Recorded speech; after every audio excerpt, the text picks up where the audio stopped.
Hello, everyone. My name's Arnau. You guys know me. I'm the digital media director and stream head of MetaZoo Games. And welcome to MZU Chapter 3. Today we have our MZOs and top players Emilio and Speed Lemon, or Mike, aka Speed Lemon. How are you guys?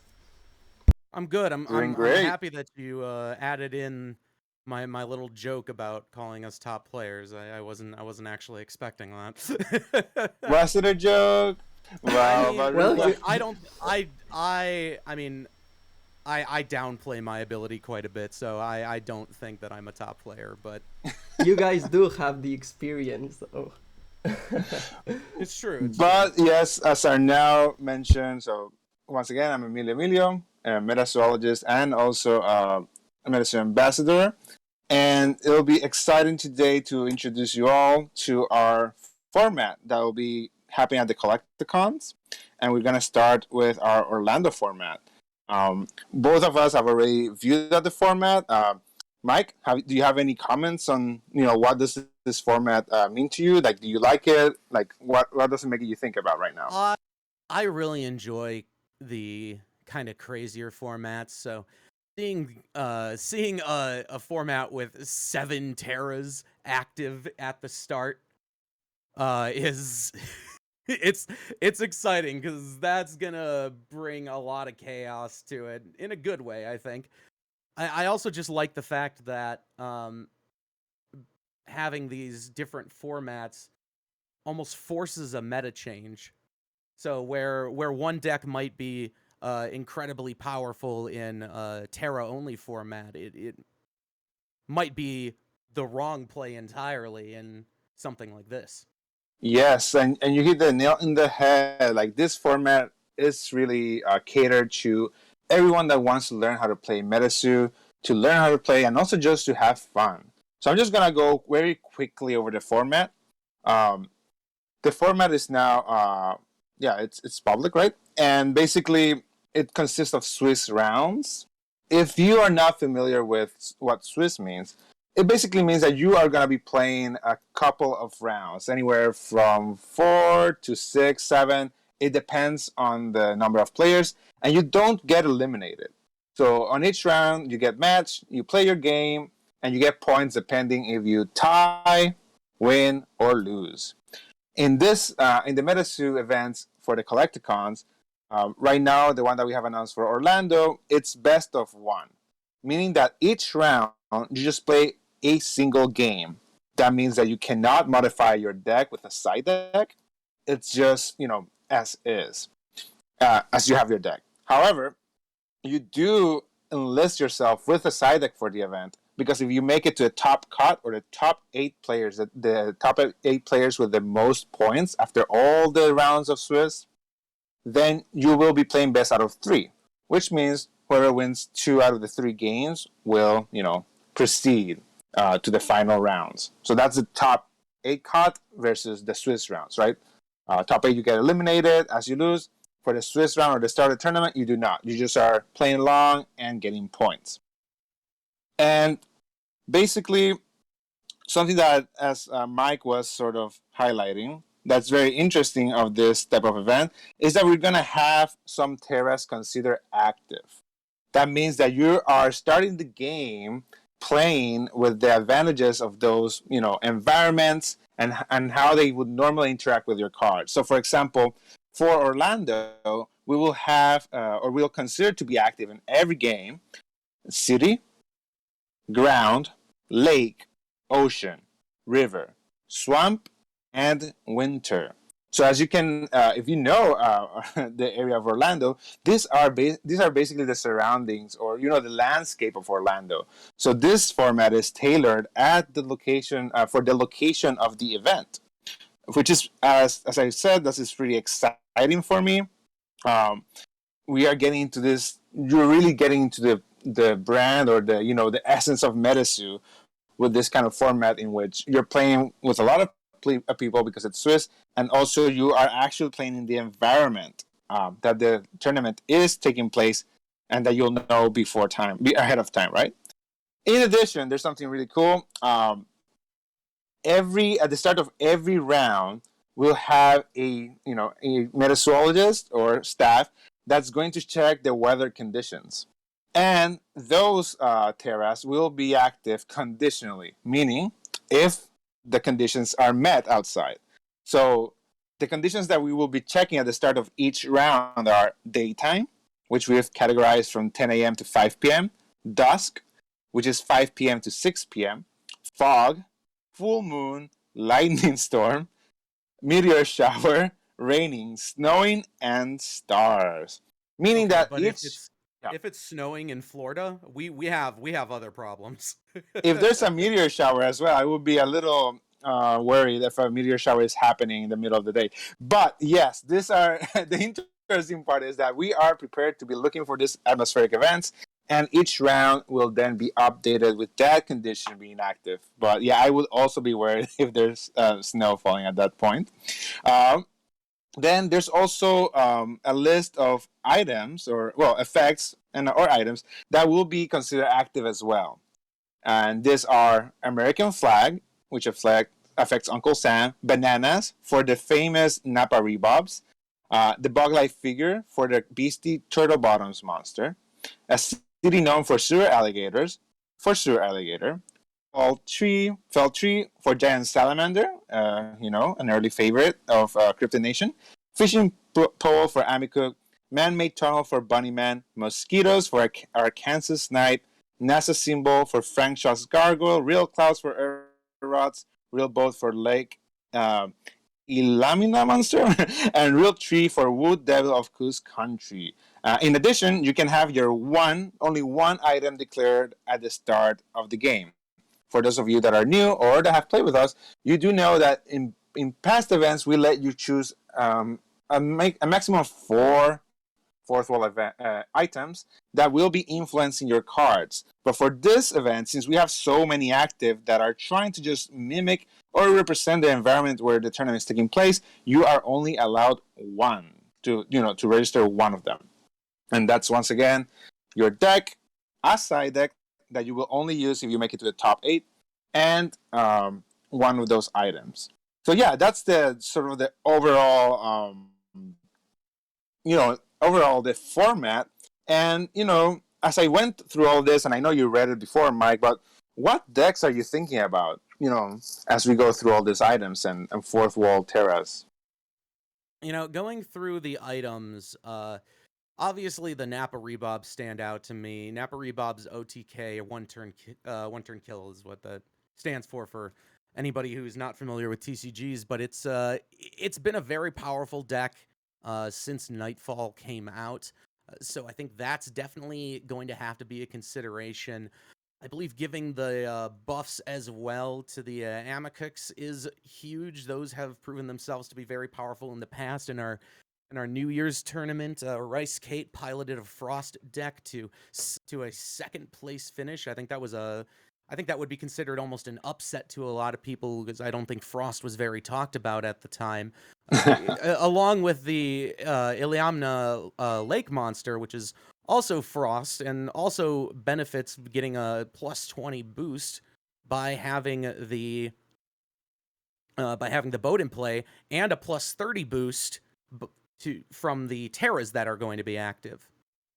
As well as Amakuk gets that plus 30 as well. So they're both getting plus 50 boosts to their damage for fairly inexpensive creatures. As we've seen with some other tournaments, I know there's been other tournaments that have the real tree with an eyesight, and with that, the Wood Devil of Coos County has been a staple in just about every deck. Only costing you 2 and coming out with 75 life points, hitting 25 damage. Granted, in that other format, Forest Terror was also active, so you aren't getting the plus 25 to life and plus 25 to damage, so it may not be as much of a staple here. But then I think you have some outliers like Sewer Alligator and Air Rods that could also be very powerful.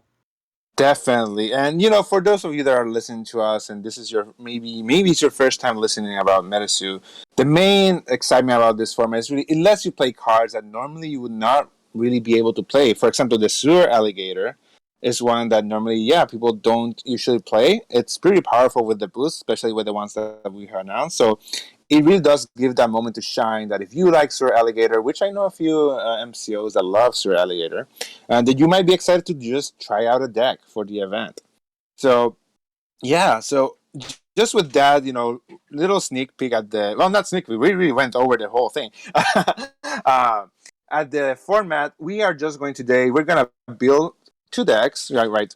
Mike and myself will each build one deck, and we'll go over just, what are we thinking about as we're building our deck, for you, our listeners or watchers or both, to just, be aware of the thought process if you don't have as much experience building decks or spell books, as we call them in MetaZoo. And for those of you that are more experienced, then you can judge us. Maybe we make bad decisions. Who knows? But the main point is that we're going to have fun, and we're going to try to see what works best for this format. So, Mike, do you want to start with your deck building?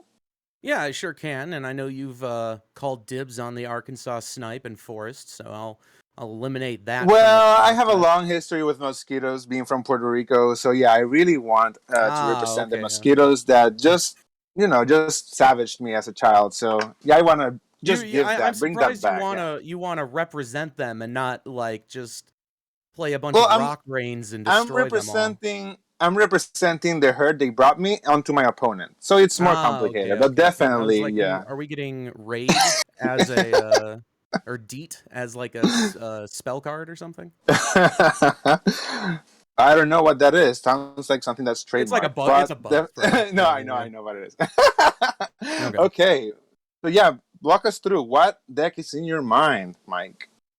So the very first thing that came to mind was Sewer Alligator, because with the City Terra and the bonus, it's hitting 90 damage for a 1 cost, and you can have 10 of them in your deck. And anybody who's seen me play knows I like fearsome critters, and that's kind of in the same vein. You just flood the board with a bunch of beasties that are low cost but can pump out a lot of damage. The other things that stuck out to me were the Amakuk and the Lake Monster. So it really kind of comes down to which one I think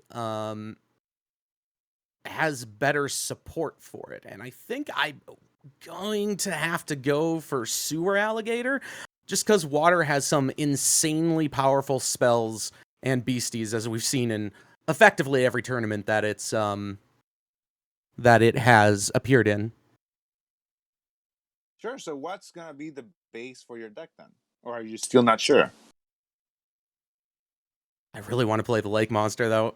I'm gonna go with Sewer Gator, because that was my first instinct. First instinct was Sewer Gator, so we'll come over here near the water cards, and I'm just gonna grab 10 of them. I don't know that 10 is the play. I need to deck test it, but just going off of nothing, we'll grab 10 of those. Well, just as we were mentioning, this type of format really allows you to goof around and find what you want to play, right? You want to play Sewer Alligator, you play Sewer Alligator. Who knows what's going to happen with it? Oh, yeah. And then I think next I usually just grab staple cards that I have in every deck. So I come over here all the way to the left. I'll grab New Year, New Beginnings. If you don't have that in real life, you can play New Beginnings. That also works.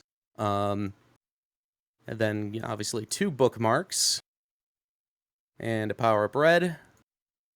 And I'm debating being spicy with some tribal war cries in this, so I'll grab a few of those for now, but I don't know that I'll end up using them. See if I have space. Now, because water already has so much built-in draw support, I won't put the exquisite stews that I usually try to fit into every deck in there. But I will grab that Chaos Crystal. And then we'll head back over here. Smack these boyos down.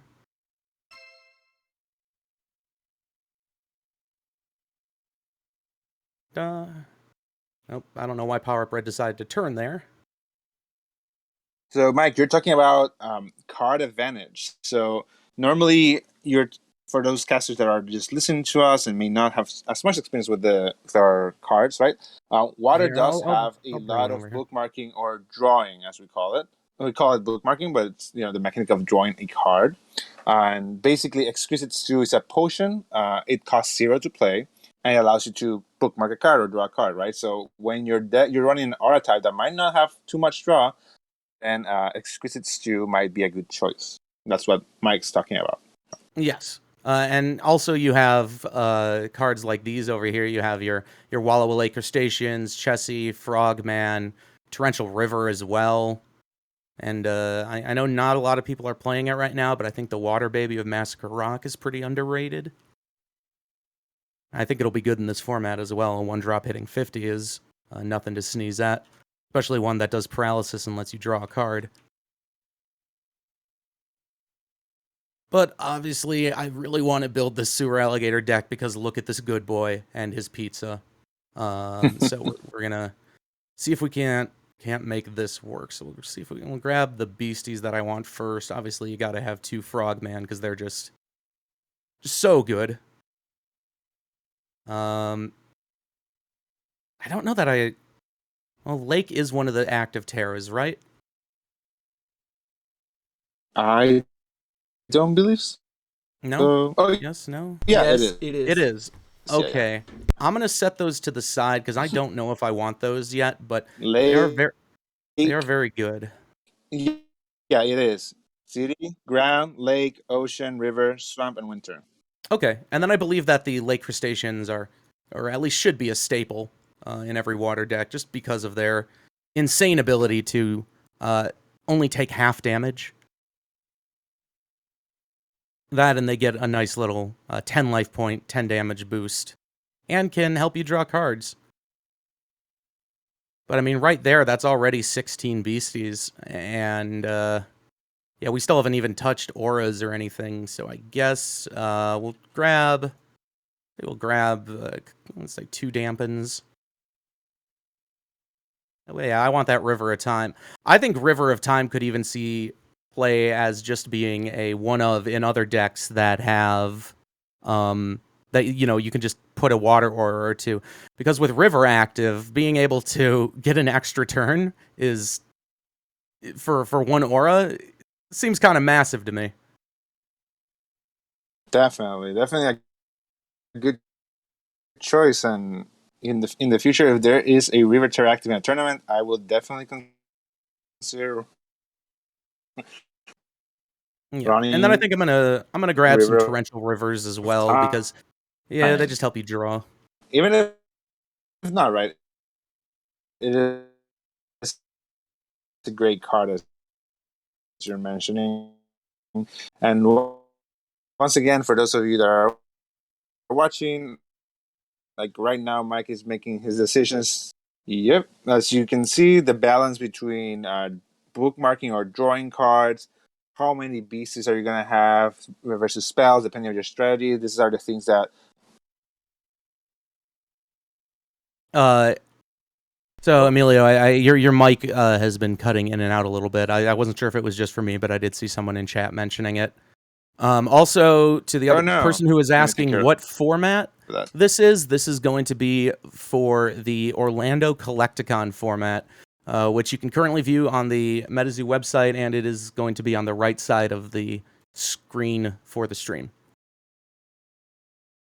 Yeah, and for those of you that are joining, that format see. is just tailored to represent the environment of the tournament, which is Florida. So swamps, lakes, bananas, all the things that are in that we went over at the start of the stream, which you can also watch later. Yep. Is it better now? Yes. It's better. It's better for me. Sound? Yes. Better. Thank you. Okay. Oh, the sound wasn't an issue. You were just cutting out. But like the audio, okay. the audio quality wasn't the issue. There we go. That wording. So I'm gonna grab. I believe that's 9 aura, and then the 2 of the mermaid scales, which we call aurifacts, affectionately, because they are artifacts that generate aura. I know we're so good at naming things, coming up with these cool little nicknames. And then, honestly, I think I'm going to grab a Wood Devil because I can play it with water aura, actually with any aura, because it costs 3 less forest aura to contract if a real tree is within eyesight. Although it's I'm debating it now because I'm thinking, because, you know, I say it sounds good because it can spread damage, which is a rarity in this game, but only hitting only 25 doesn't feel as good as the 50 that it's been hitting in the format where it's currently being played. So maybe we actually skip it for this. What else are we thinking? I'm the forest guy, not the water guy. So I'm looking at my text and seeing what seems the accurate amount of spicy.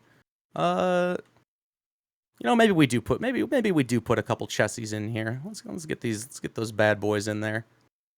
We got a 40 card deck.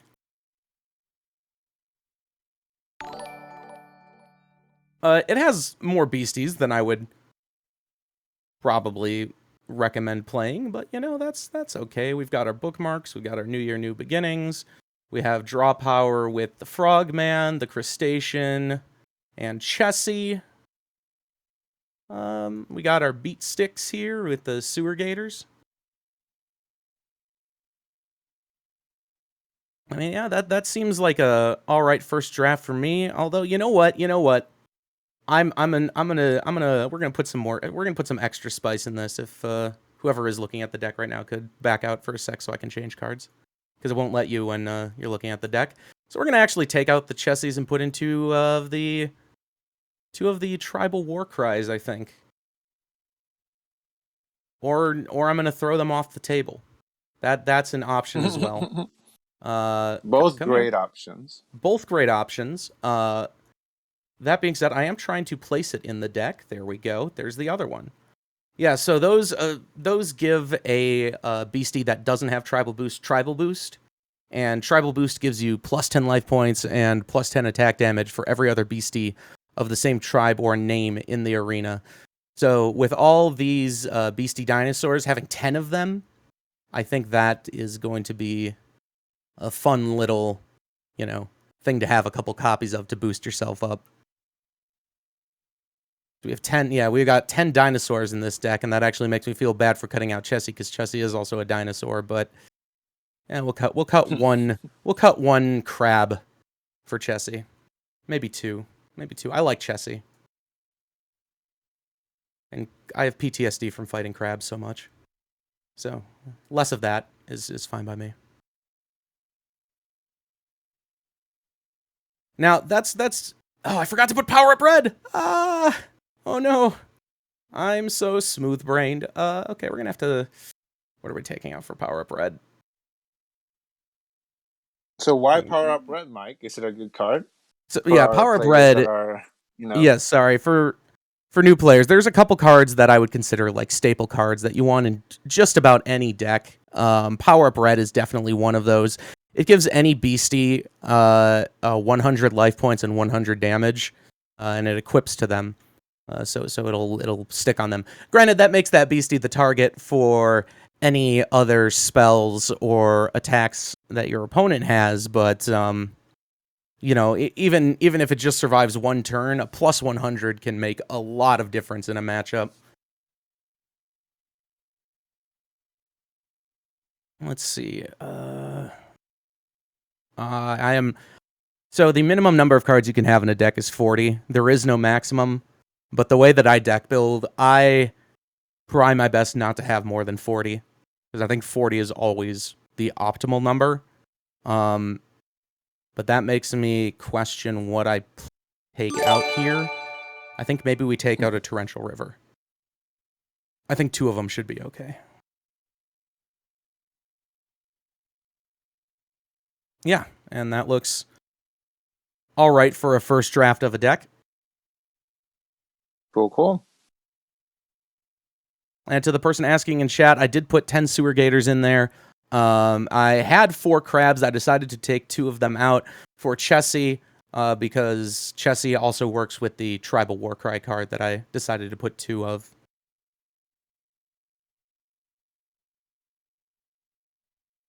That's about it. Great. So should I start with my own deck now? Are you ready? Are you done, Mike? Yeah, I think I'm done with this. Obviously, you know, I'd make some changes after testing, but yeah, for a first draft, this is about where my headspace is at, trying to make a deck that's just does something I wanted to do, and it does it consistently. And if I feel like there's redundancies in the consistency, then I'll go ahead and take out cards, change things around, as I feel like are necessary. You know, where I can put in some spicy text like a first anniversary celebration, or maybe one of the placement medals even, or a chaos crystal or an aura absorb, things like that. But yeah, just I think consistency. You want to make a deck that's consistent first and foremost, and then you can mess around with the specific text. Of course, yeah. So what about you? Okay. What is your process when you're going through and making a deck? Well, yeah, for me, I really just like, I'm a teammate. I like playing lots of just beasties.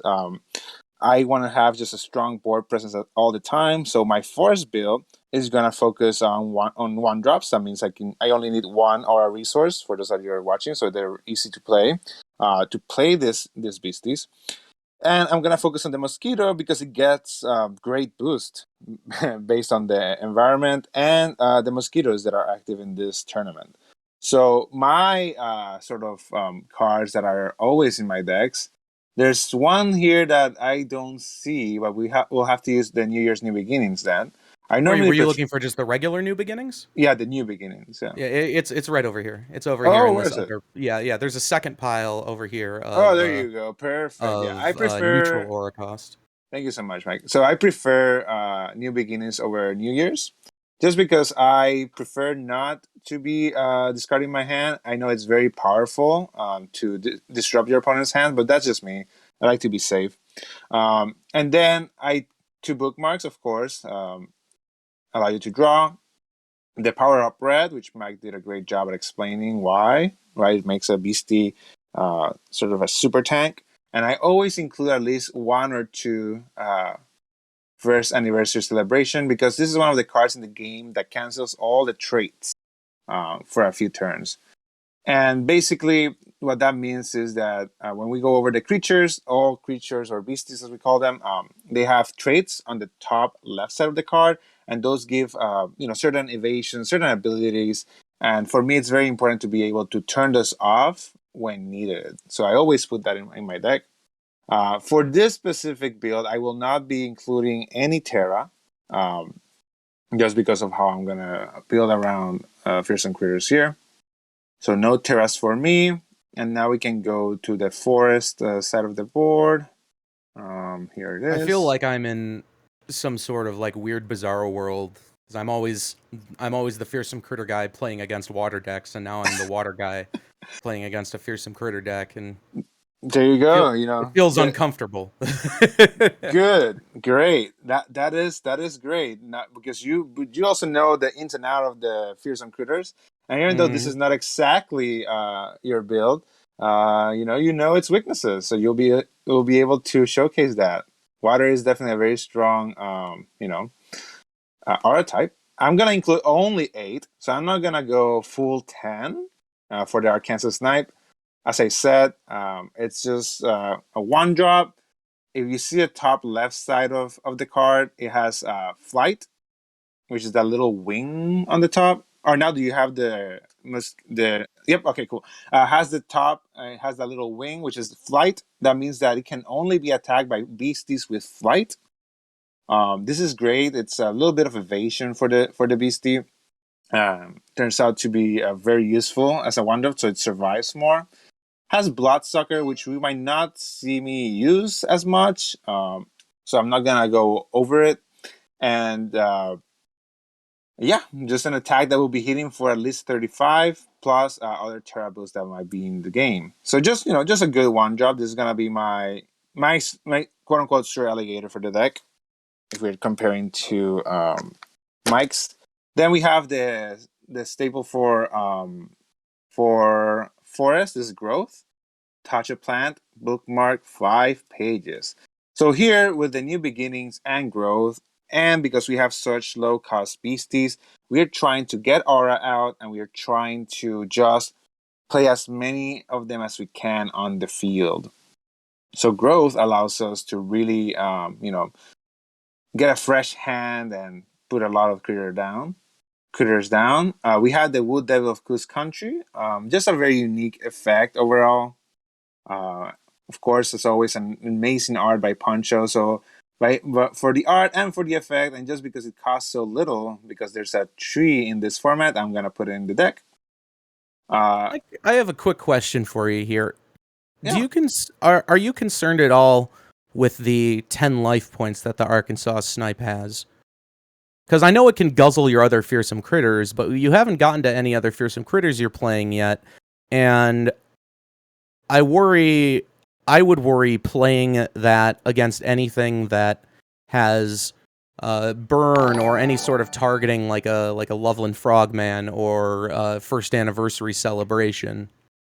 Definitely. Yeah, it is a risky move, but I do enjoy the evasion that they have regardless from beasties, and that they'll be hitting for 35 or more depending on what's going on. So, as I said, like, I think for me going into an event, I'm not necessarily a very competitive player. I just want to have fun, right? So if I can overwhelm your board, if I can just have a lot of mosquitoes out, and in this case spiders, as I was gonna explain, and then I'm gonna be having a good time, right? So it's important for all of you watching and listening that you build a deck that you feel that's fun to play, right? And of course, there's more considerations. You want to make sure you win, but a MetaZoo has space for everyone, both people that want to have fun, people that want to be more serious, people that just don't know what they want, just want to play a game. So that's more or less my thought process about the mosquitoes, Mike. Um, but as you mentioned, if you were trying to be more competitive, you might worry about that low life points, right? Pretty easy target to squish, like mosquitoes. Mhm. I'm gonna put two bursting spiderlings. One of my favorite forest cards from Nightfall, because it can create up to 10 little spiders that have poison one. And poison one, poison is a status effect. One of the really cool things about this status effect is that at the end of each turn, when all casters and beasts that have counters for poison, they will lose 10 life for each counter. So basically, this lasts for 2 turns. So the end of the turn that you play it, and the end of your opponent's next turn, and then they disappear. So this little tokens all poison one. That means that I can go crash three spiders and poison my enemy beastie for 3, and inflicting them a total of 15 damage for that turn. Then at the end of the turn, they get 30 damage, and then at the end of the opponent's turn, they get 30 more damage. So that's a total of 75 damage, which is a lot. That is a lot I of think damage. also worth Yeah. mentioning is you can Yeah. only stack up to 3 poison counters Yeah. Yep. That's on each page on or any caster. target. So Yeah. in the caster or one single beastie. That's correct. So thank you for that reminder there. Um, so we have that. We have the must-have beastie for Forest Gumberu. Gumberu is a card that basically can be damaged in combat, so that really saves you a lot of the time. But for me, the most important effect is the attack recoil. It can allow you to not do any damage, but return a target beastie that is attacking to the owner's hand or chapter, which is the name that we give your hand in MetaZoo.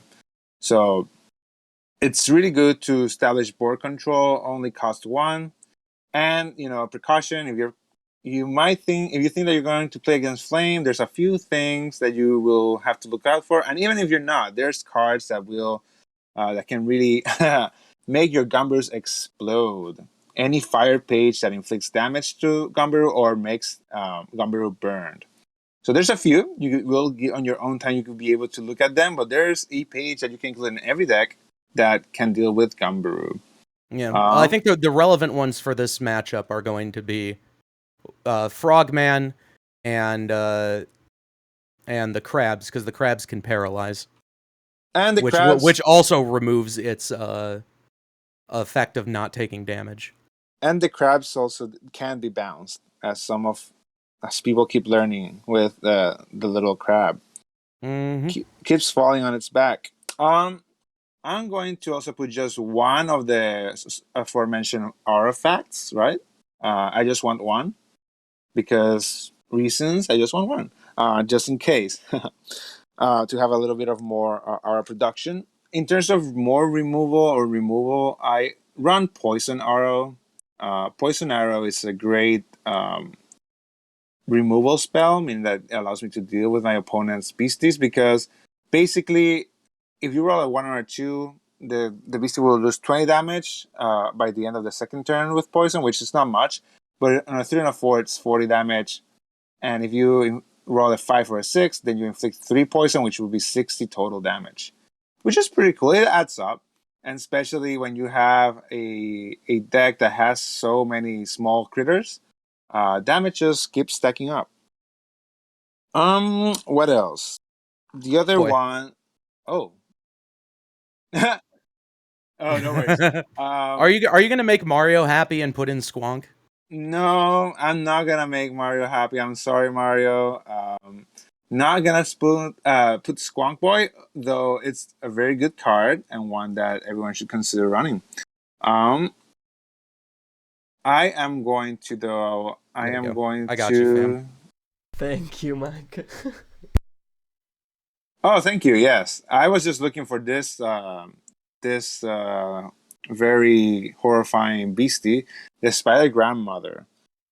Another one, the spiders. I think are my favorite part of Forest and in Nightfall.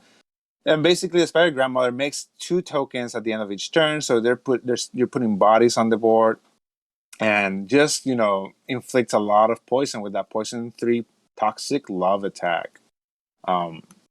This is a card I enjoy a lot. Shout out to Tim Curry. And I'm missing 2 cards. Let's see. I mean, because I'm missing 2 cards because it's 40, and I'll just put 10 Forest Aura, by the way. Which is a lot of aura for Forest. But I've had a lot of experience of not having enough aura, and also I'm not running Rope Ride, which is a card that normally allows you to play with less aura, since you can use its ability to generate aura. All right. Okay. So why have you decided not to play Roperite in this deck? Is it just a matter of space, or you just think it's better off just having the raw auras down and not worrying about lightning in a bottle or anything like that? I think for me, I'm really trying to focus. My focus on this deck is really the mosquito, not as much getting that tribal boost absurdly high. And I'm one of the cards that I'm going to include will hone in on that. And once again, I'm just trying to make a deck that I feel is fun, right? So I'm not necessarily trying to make the most optimal build for Fearsome Critters. This will definitely not be it. I'm just trying to build around the card that I want to have, which is the Mosquito, Okay. which has Flight already, right? Now, I saw someone in the chat asking what the conditionally active means on the for the 4th wall items, and that's going to be they're going to look at the weather during each of the rounds and adjust those extra potential terras accordingly. Exactly. Yeah. At the start of each round, someone will check the weather and they will announce what's active and what's not active. The last thing I'm looking for is a card called Nightfall. Let's see, that much should be here. Yep, there it is. So Nightfall allows you to boost, all the mosquitoes, and the Gumberu. I have to change the Gumberu for the Nightfall one, I guess. But it basically, I'm gonna have a lot of critters on the board, right? And what I want to do is just boost them and really just keep attacking my opponent. So very basic deck, very easy strategy. You just want to out damage your opponent, and that's about it. So with that said, what I'm gonna look up for next will just be, I'll just put Exquisite Stew for more card draw. Why not? Hey, my guy. And that's it. Those are 40 cards on this little improvised deck. Let's say those Gumberu are the Nightfall one, because they aren't in here. So I actually had to upload them. They should be here in the release deck. They're here. Yeah. Oh, they are. Yeah. Oh, snap! Well, I'll drag those out of there for my book later because I've been playing with ones that are like 200 by 100 pixels, and everyone's like, I can't read that. And I'm like, oh, right, not everybody has every card memorized. There you go. Yeah, that is true. Okay, well, I'll do it this way then. So yeah, that's it for my deck. Just So taking a look are down there here. any other decks that you think are potential like dark horses, or you think will be viable for this format? Like Dark, Cosmic, Frost, Earth, even? I know because Frank Shaw and Tuttle Bottom get big boosts from this. Definitely. Well, And Tuttle Bottom is just fun to say. I think that I don't want to speculate too much on on what decks will be good for the tournament. I would say I'm very excited for Napa Rebobs to see how it does in this future tournament, as it has gotten pretty far in some previous tournaments, right? Yeah, Liam is kind of like the progenitor of the deck, and I know he'll be excited to hear that bananas are a default on the list. Exactly. Yeah. So we'll see how far the Napas go this time around.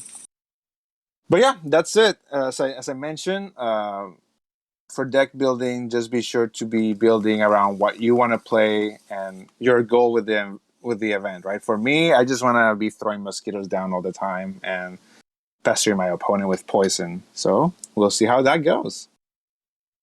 Yeah. Would you like to roll to see who goes first? Sure. So odds are even for you. Oh, I was just gonna go high roll, but I'll go evens. Hey, we got there. Go. So I have like I have like some trauma from the dice rolling. If you remember at the G2B event in the top 8 match, my opponent kept rolling the dice off the table. Oh yeah.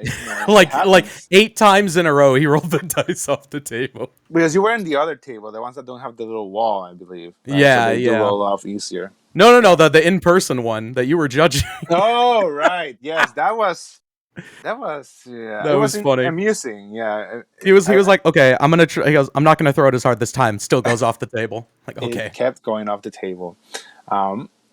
So we're gonna start. We have shuffled our spell books, right? Yes, we didn't talk about fourth wall items, because each deck gets one fourth wall item in this format. Yes, and I will select plant. Yep, and I'm going to go with a physical representation of water for the frog boy. Okay. Yup. Lets him draw twice. Well, actually, it lets him do 80 million status effects on someone. But that's correct. So, should we bookmark and see if you're gonna keep or not? Sounds good to me. Ooh. I think I'm not going to keep this. I'm going to keep my hand. Yeah. Okay.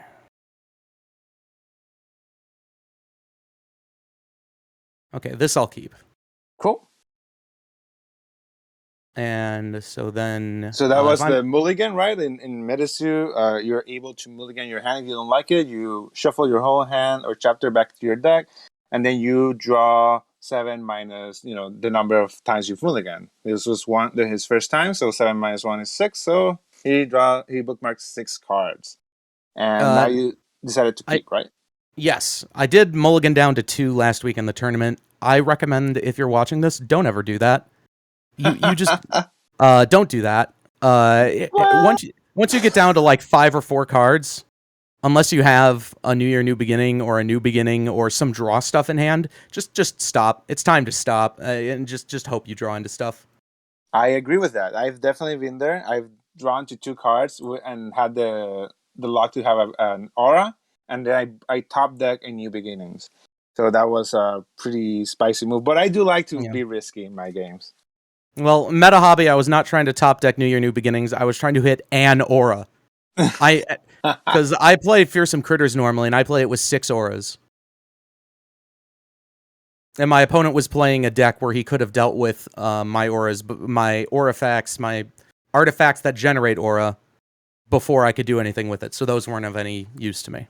And just for those that are listening, you run 6 aura, but you also run rope rights. Am I correct? Yes, I do run a full set of Roperites and a full or Roperites and a full set of lightning in a bottle, which awakens a beastie. Exactly. So this allows Mike to produce an aura, the same thing that he contracts rope ride, which is great because he's boosting up the count of fearsome critters, and also getting an extra aura for the turn. So that's pretty cool. I was looking for the page that had the convert symbol on it. Here, it's this one. For our cameraman, if he wants to take a look at that. Allows you to fatigue a beastie or an artifact to generate an aura of the same type as the page. That's a little swirly symbol. Yep. Or the Sonic the Hedgehog symbol, whatever you want to call it.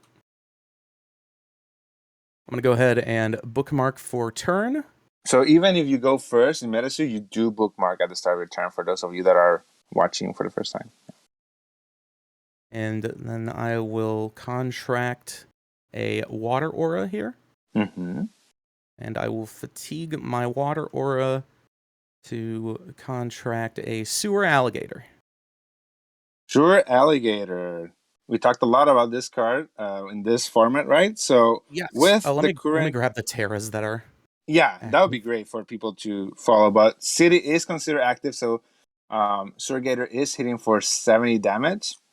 So my question that I think we still need answered is: are these going to be in play cards, or are they just off to the side? More specifically, do things like Flood the Earth and Jack Frost destroy them? They're active. They're considered active. So for those of you that have played, right, like we have cards such as Thunderbird, which just say like what Thunderstorm and Rain Terra are considered active. So they're just considered active. That's so they're it. considered You can't they're destroy them. So we're treating them like they're fourth wall items, effectively. That they aren't cards that are in play that can be targeted or destroyed. They don't belong to both players, so land tax isn't an option. So just covering common questions. Yes, they will not be in the board.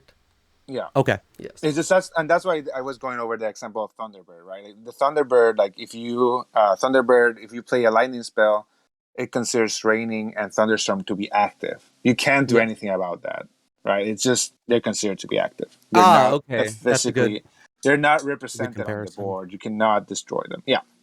Okay. But that's a great clarification. So thank you for that. Yeah. And in the same sense, though, I believe Kevin made a ruling on this earlier, but Born from the Earth will still count for these because it doesn't of the wording on it. Yeah, Born from the Earth reads that depending on the Terra symbols that are active, or I forget the wording, but yes, it counts basically. Okay, cool. All right. Well, with my Gator, I will go ahead and pass. Nice, a very nice start. Who would have thought that you would run a Gator? Right? With 10. I only have a few in the deck. Who can say? I'm gonna place a Forest Aura. A Forest or any aura in the game enters Awakened, but all other cards enter Fatigue or Tap, and I'm gonna fatigue it to create an aura to put down the Gumberoo, our very prankster boy here, and I fatigue the aura to indicate that it's been used for this turn. Right, Gumberoo is fatigued, so I can't do anything else with it. And then I'm just gonna do Exquisite Stew. So I'm hitting myself for 50 damage. I do not have more life points than my opposing caster, so I will not be burning myself, but I do bookmark 1. So that's nice. And then I passed you. All right. Now I'll go ahead and I saw another question in chat. Someone asked if Roperite enters fatigued and has convert, would you generate an aura? No, you wouldn't, but that's why you run lightning in a bottle, because it allows you to, it's just a potion, doesn't cost anything, and it lets you awaken one of the beasties on your field. It also gives it first strike, but the way that people play it, a lot of the time, that's not as relevant. But it could end up being. So I bookmarked for turn, and then I awakened my pages that I have. I'm not sure why that turned sideways when I grabbed it, but I will contract another water aura.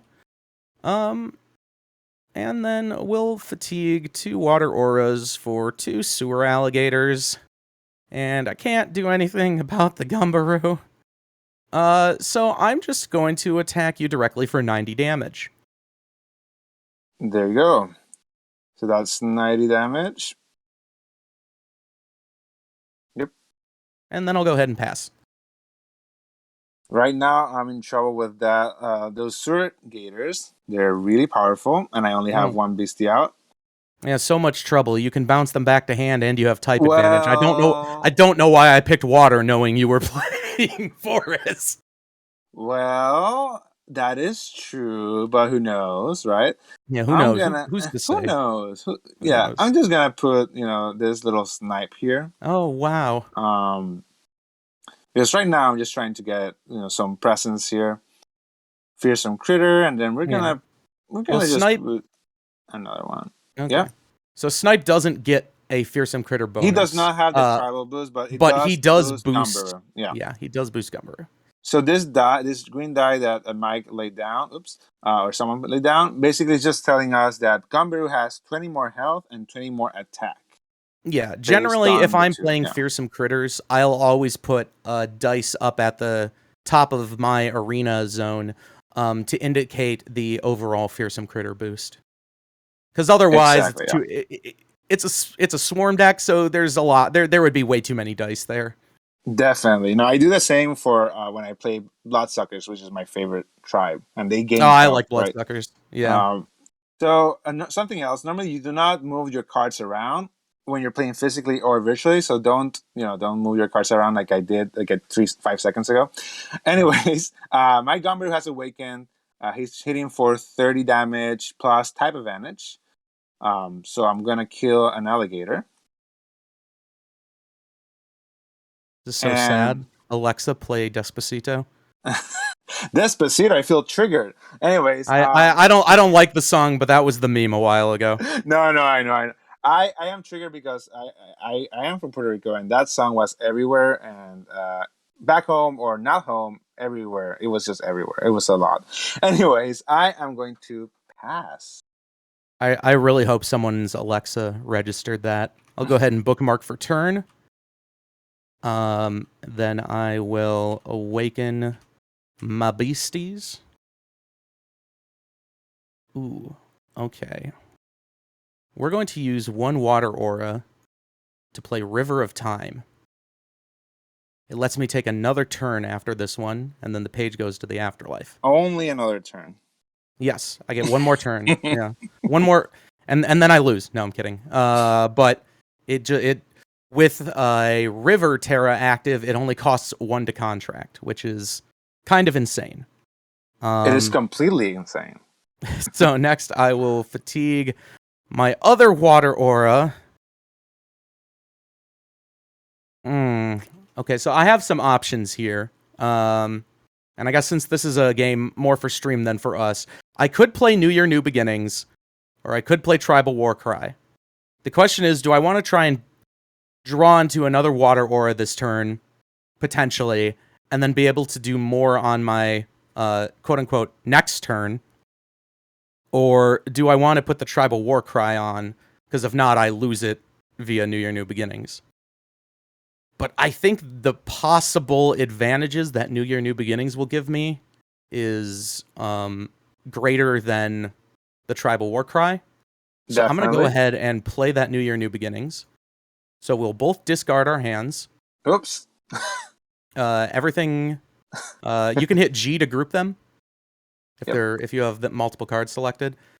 And with New Year, New Beginnings, rather than beasties going to limbo or anything, everything just goes to the cemetery. And then I will draw 7. You know what? That was the play.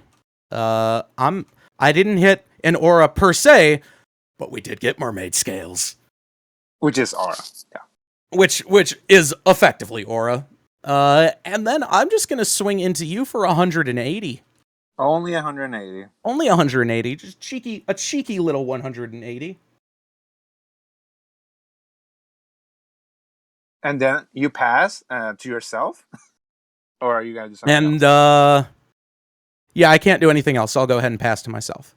So I will bookmark for turn, lol, and awaken all of my cards. Go ahead and put down another water aura.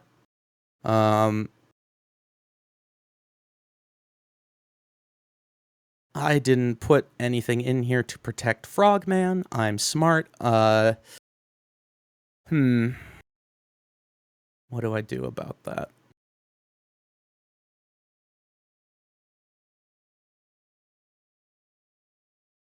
I'm going to fatigue a water aura for bookmark so that I can draw 2 more cards. Ooh, okay. That's an option.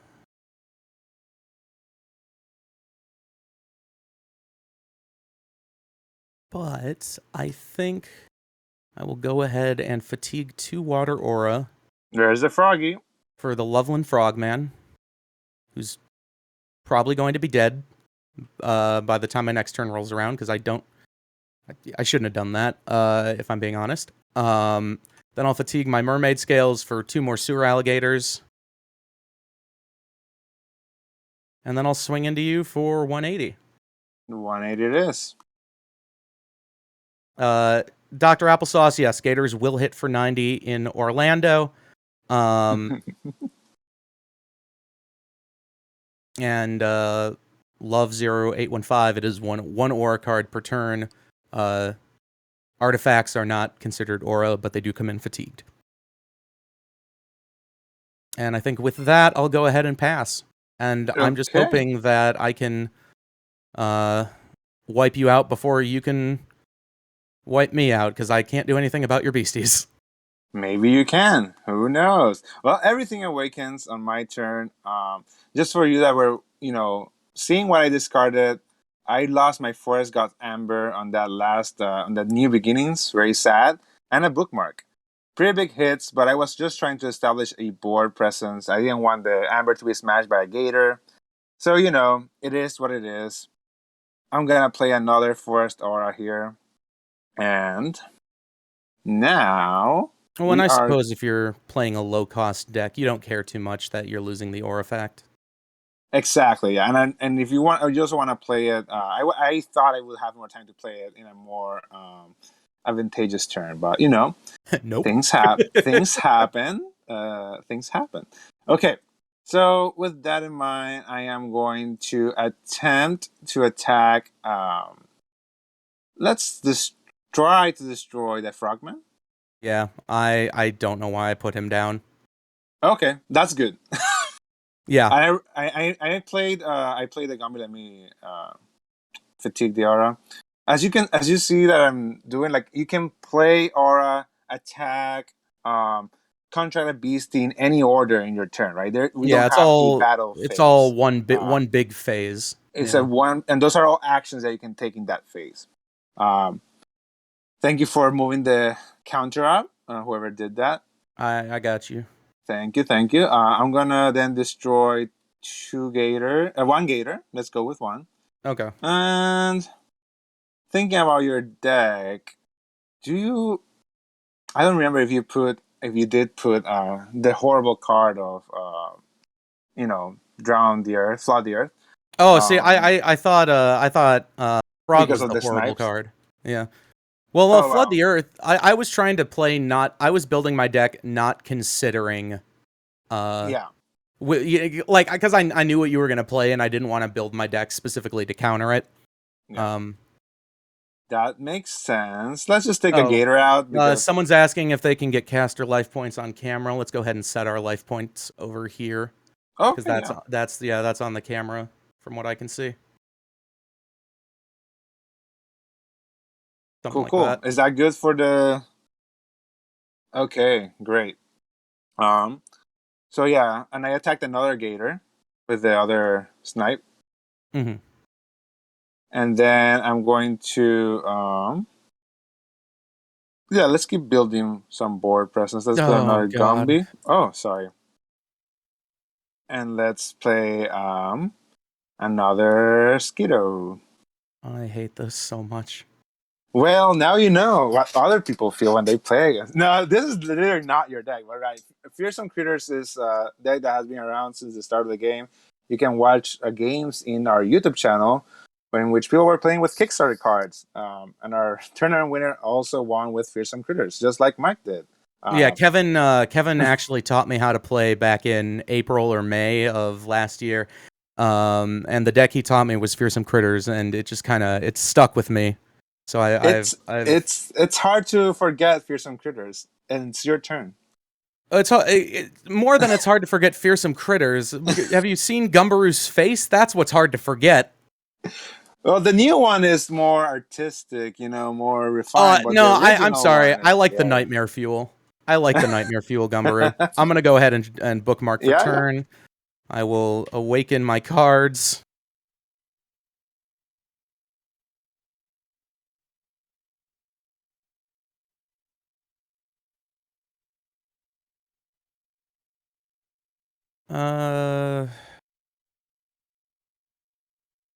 Doesn't do a whole lot for me, does it? You can kill that. I'll fatigue 3 for a power-up red on my sewer alligator. I'll try and set that back in the same spot. Oh,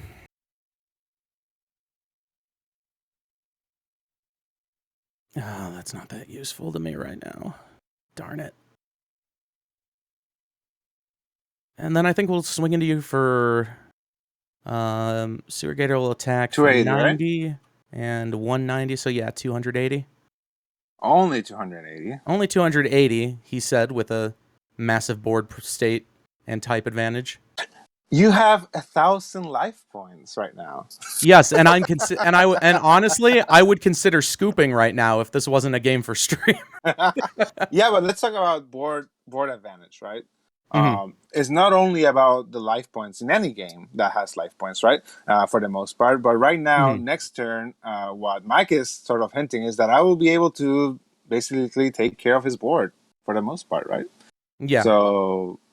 You can completely clear my board. Bounce Gator, kill the other Gator, kill the Mermaid Scales. But you still have 2 auras. Are you gonna do something else? No, I'm not. Okay. I'll go ahead and pass. So I bookmark for turn. I awaken the little annoyance of Fearsome Critters. Let's play an aura for turn. Okay, in response to your playing an aura, I'm going to fatigue Mermaid Scales to generate 2 water aura. Okay, noted. Just so that I have it in case he destroys it, chat. That's when he destroys it. That's my reasoning. Because if you look in my hand, you'll see I have a card that I might want to be able to play that costs 2. I'm going to fatigue 3 aura for the not spell but artifact Bursting Spiderlings. Mm-hmm. And this I feel like you said that very specifically, so I didn't play Dampen. No, I was just clarifying. I was just clarifying what I was playing. I don't know what you're talking about. But I'm going to also fatigue 1 more and play another mosquito. So my boost is at 6. It sure is. I'm going to attack with my Gumbaroo to your Sewer Alligator to bounce it with the recoil, which I talked about in the start of the stream. Really important effect. That will destroy the power-up red.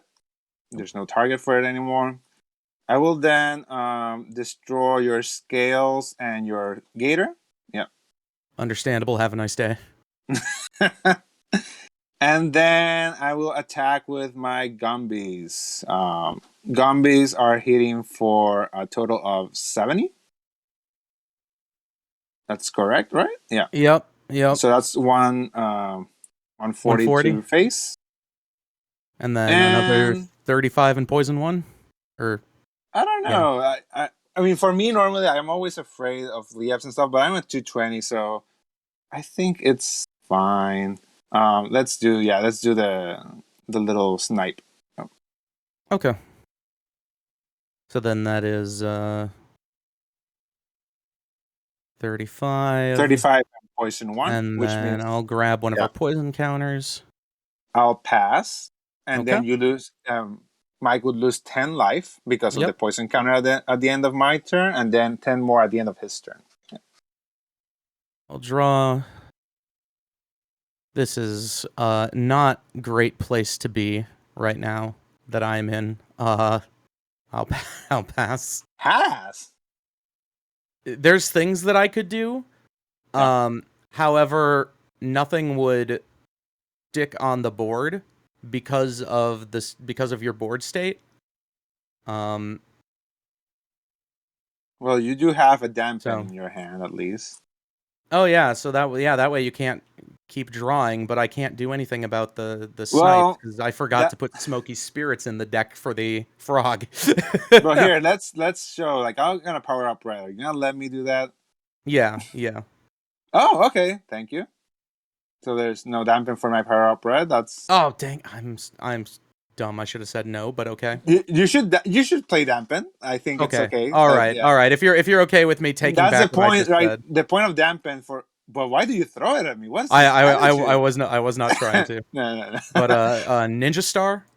Okay, so dampen Yeah. is a great, it's a counter spell, only counter spells in this game, and this is a spell. So bye power up red, uh, creepy dampen. Then I'm gonna use this bursting spiderlings here. So bursting spiderlings has a little icon on the top that is like exploding. That's the self-destruct button there. And basically, I can use that ability to destroy my little artifact here, send it to the limbo, and it creates 10 awakened spiderling tokens. Joy. A Oh, and joy to watch. I'm sorry, Yeah. I forgot to take 10 damage in between turns for the poison. Oh yeah, and the poison is removed Yep. at the start of my turn. So we have this 10 is just saying that I have 10 of those little spiderlings. So let's see how much damage do we get you here. Our counter is still at 60, right? So we have the 140 from the Gumberus. Mhm. Then the snipes are hitting for 35. So that's 70 and 70. That's another 140. Plus 70 again is 210.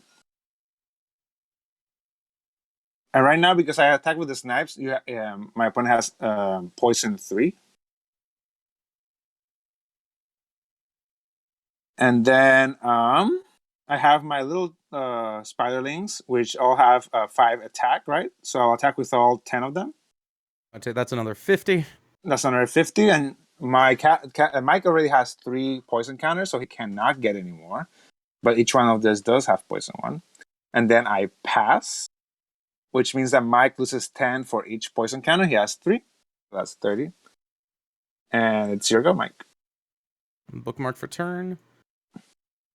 Put down some auras that are worthless right now.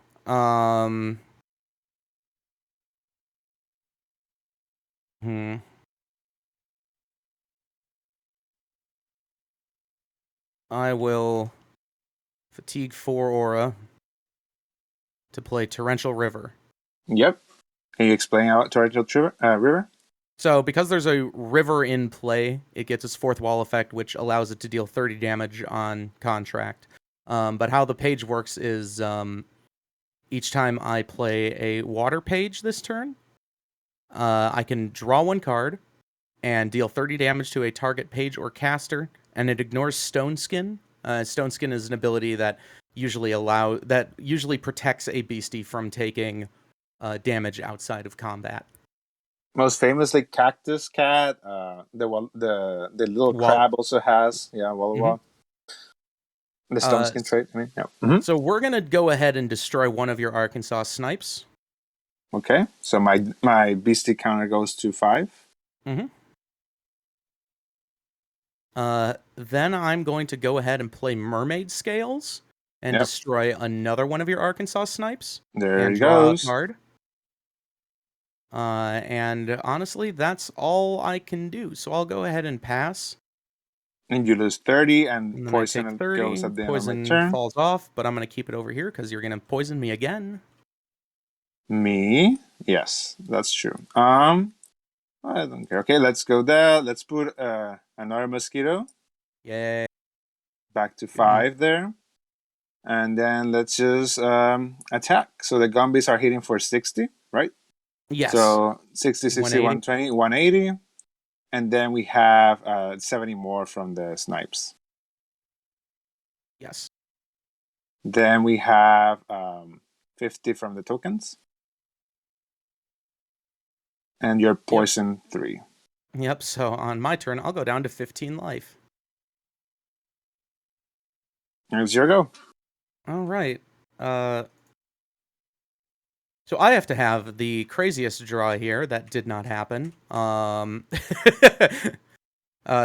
good game. Yeah, you There got you it. go.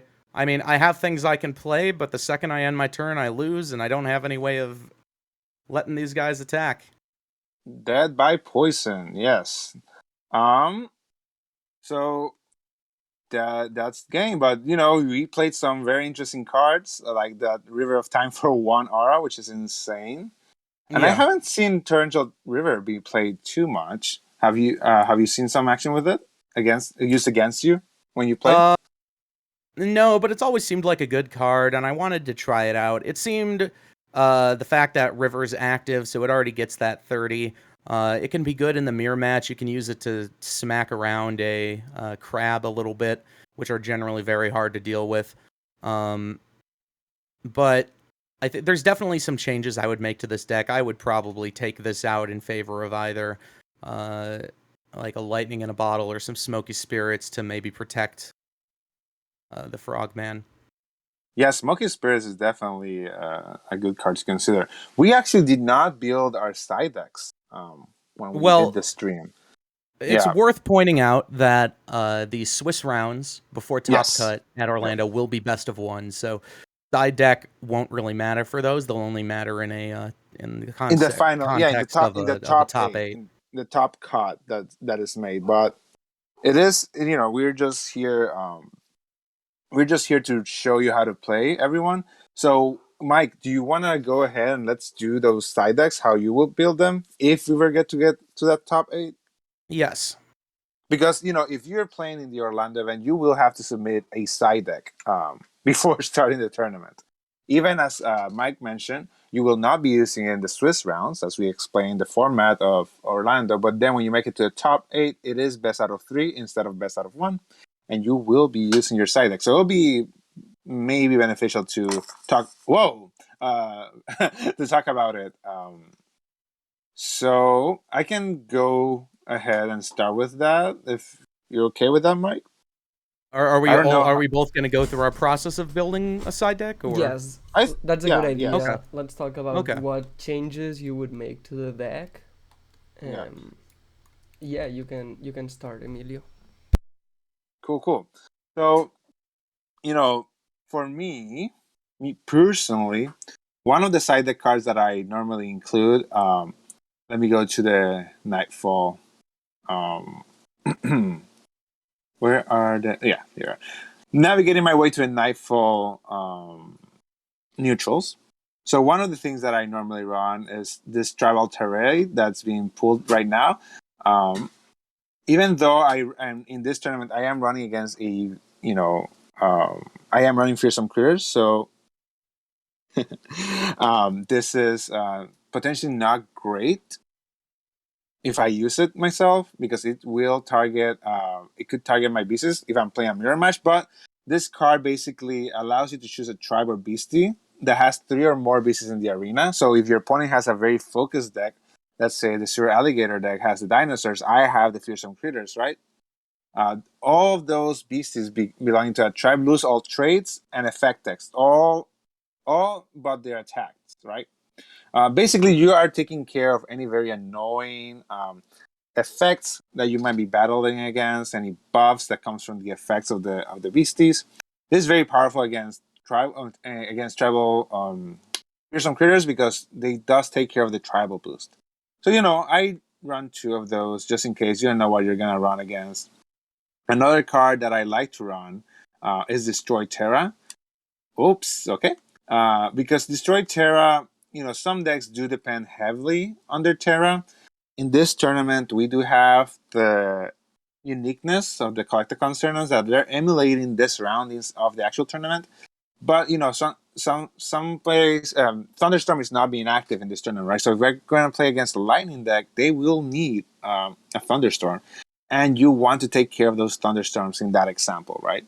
And there's more examples of Terras that are very important to take care of. When I play Bloodsuckers, I want to take care. If I was playing against Bloodsuckers, I want to take care of that farm, right? Because most Bloodsuckers are boosted by the farm.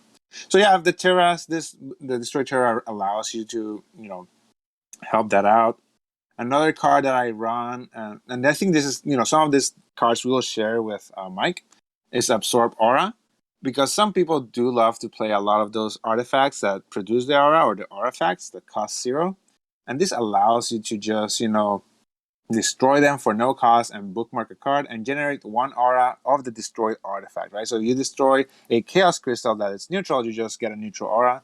But if you destroy your opponent's Mermaid Scales, like in the previous game, I will get 1 water aura, which I can use as a neutral aura in my Forest deck, right?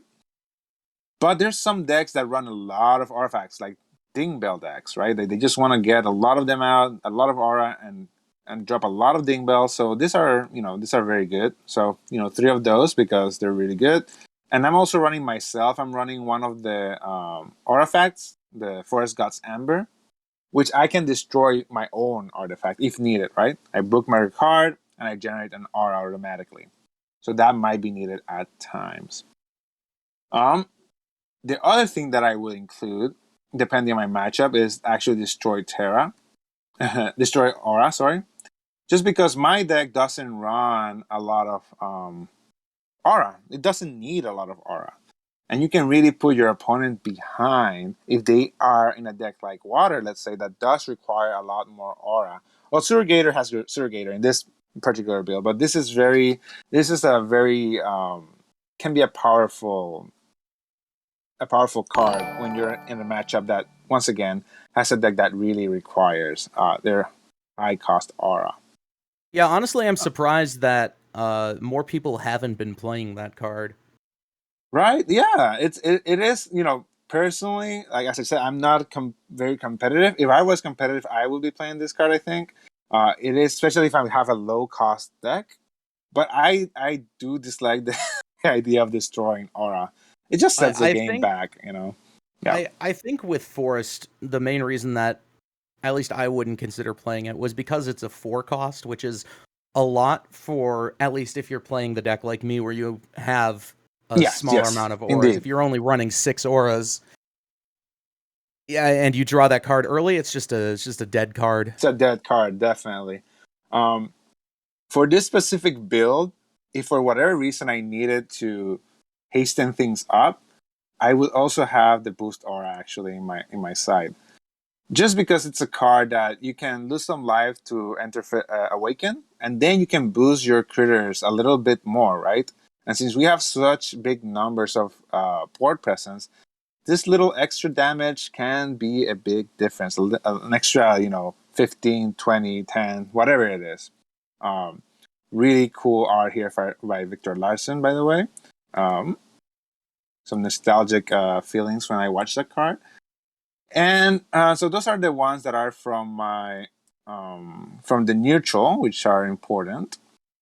Then from Forest itself, I would then have I would consider running another possibly 2 poison arrows, just because sometimes if I am against a deck like Spirit or some other matchup in which the beasties have evasion, the Spirit trait, by the way, is in a trait in the game that those beasties cannot be attacked.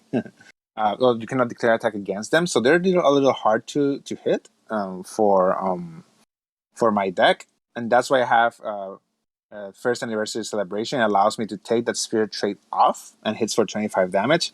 But just in case I would need a little more oomph against certain decks, I would definitely play Poison Arrow in the side deck. And lastly, I would have well, actually, this is only one. I will have a Mistletoe for when I match up against Water eventually, if I get it to the top 8, because this little Mistletoe allows you to take care of Loveland Frogman. Mike, I saw you using this card in the finals. How did it feel to destroy a Feels good, Frogman with just blowing a kiss? It feels good. Especially when your opponent doesn't know what the card does and then just has this kind of shocked look on their face of, I'm sorry. It goes, I'm sorry, you what? And that's exactly what happened at the Great to Be Meta tournament, which Mike was competing in, won first place, and I was there judging. He played Mistletoe to take care of a Loveland, and his opponent was shocked at what happened. It was definitely a sight to behold. And lastly, just to put something else, I would put another stew in case I want to a little bit more draw power between my matchups. So I didn't I had realize you had only put one stew in your deck. I only put one stew in my deck. That's correct. Yeah. Okay. So that would be my side deck. Pretty simple. Some those neutral cards are really good. The only one that I would consider adding here is the Caster Center MD. That's another one that I would definitely consider. I thought I had added it, so I would not put the Exquisite Stew. Bye bye. I would put at least one Caster Center MD because Caster Center MD allows you to remove an effect indicator from a beastie or a caster. So if you're getting poison 3, like Mike was getting, he can remove it with this. If your beasts are asleep, paralyzed, burned, there's a lot of status effects, and depending on the deck, this might be a great card to include. I personally used to run 2 in my side deck in the past, but it used to be the case that when I put 2 in my main deck, I would draw it at very unfortunate times normally. So I think that 1 is really like all you need, for that special case that you're trying to prepare a turn to take care of those status effects.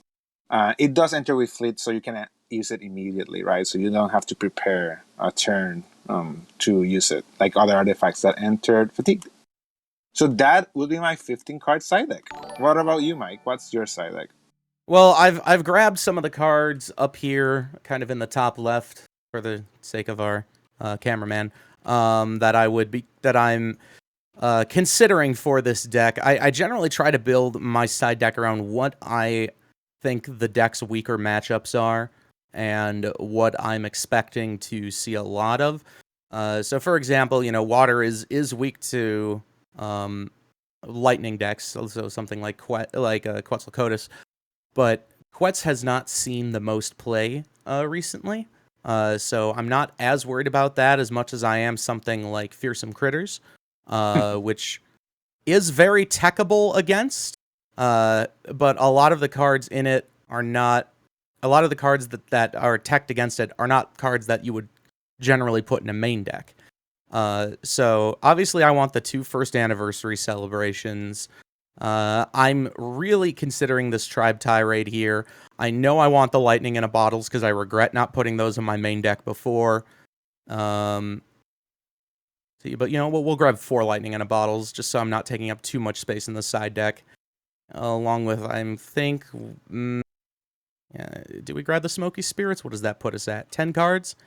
Yeah, that's fine. Yeah, okay, so Smokies and Lightning in a Bottles.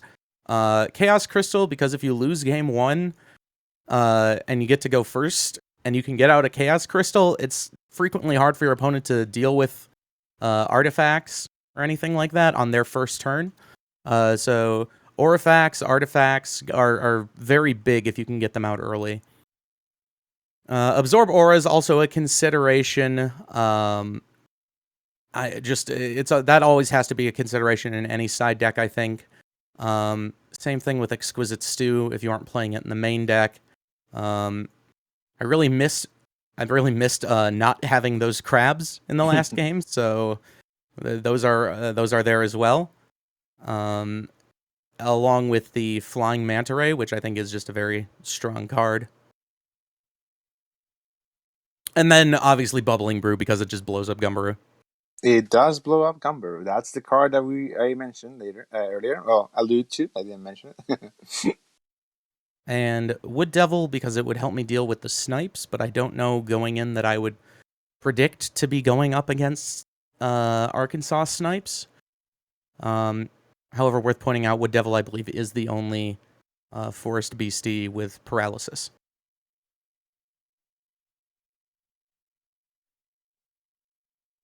Cool. So in our matchup, what would you switch out if this was a top 8 matchup?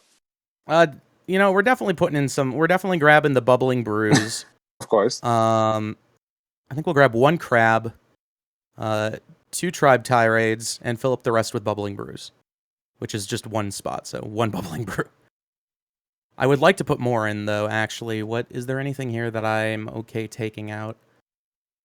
Yeah, it'll be good now that you can show Yeah. would you take out, right?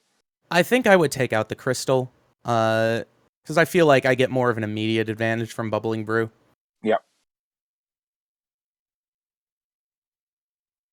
But yeah, this feels all right. Again, I don't play water too often, so it would take some significant testing for me to really kind of hone in on a specific deck list that I like. But I think for now, that's about what I would go with, and that's usually what I see water players kind of going with, generally teching for the Fearsome Critters matchup, maybe a few techs for Dark as well.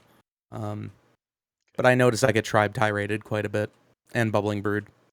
Of course. Yeah. Oh wait, I think I'm alive. Yeah, for me against water, I would be very happy putting those destroy auras in my deck. To be honest, I think it's definitely worth it against water, and it's like high cost requirement. Even if this is mainly a Gator deck, the way it was run at the start, I would I think that would slow it down a little bit. I would put the mistletoe, of course, as well, just because of the frogmans. And I think that would be really my main includes. As of what I would take out, I would honestly take out the Forest God's Amber. It can be great, to set up the board early on, but it's just something that it doesn't interest me in this type of deck, particular build that I have. The Devil against this deck is also not. I mean, it does distribute the damage once it's calculated with type advantage and everything, but I am not very interested in that either for this matchup, at least. And then I would take out potentially just 1 snipe to add the other one, right? This is just like what I would do. Putting that in my deck.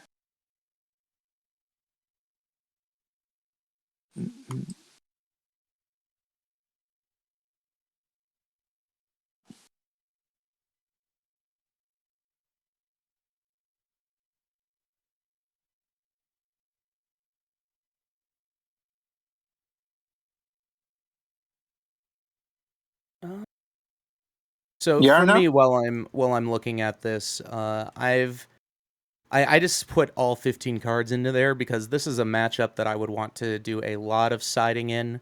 So I've taken out the Chessies, which are a bit more expensive. I've taken out the Torrential Rivers because I don't think I realized that they were 4 costs, which doesn't really make them viable early game. Unless you have a lot of auras out early and then a lot of low-cost beasties, which I feel like isn't usually a thing for water. Yeah. It might be in this matchup. I believe I also dropped 1 or 2 sewer alligators just to try and make room. I like the lightning in a bottles in here, along with having, I think I'm going to do 3 lightning in a bottles, 3 smoky spirits in this. I still need to take out 5 cards, though, so now we're kind of into crunch time. I could take out Tribe Tirades, but I like having those. Maybe we'll take out 1. No, we only put in 1 crab. Darn.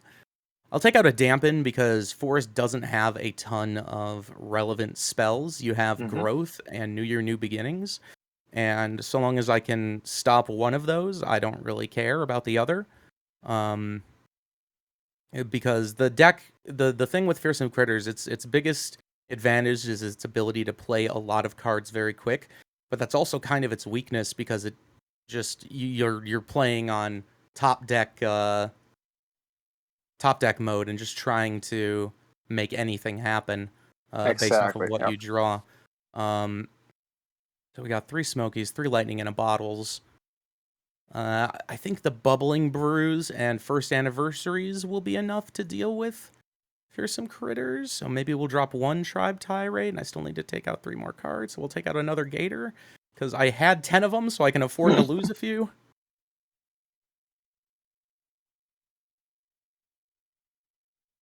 I don't know what else to drop, though, is the problem. And now you have to kind of start, as they would say in film, killing your darlings. So what do we cut at this point? I think we'll go ahead and...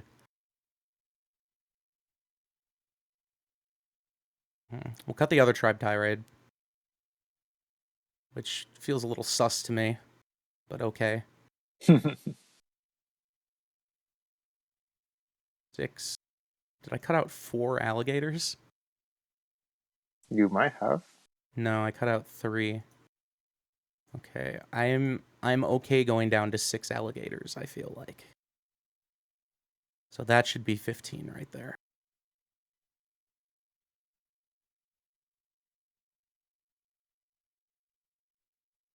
All right, so that's that.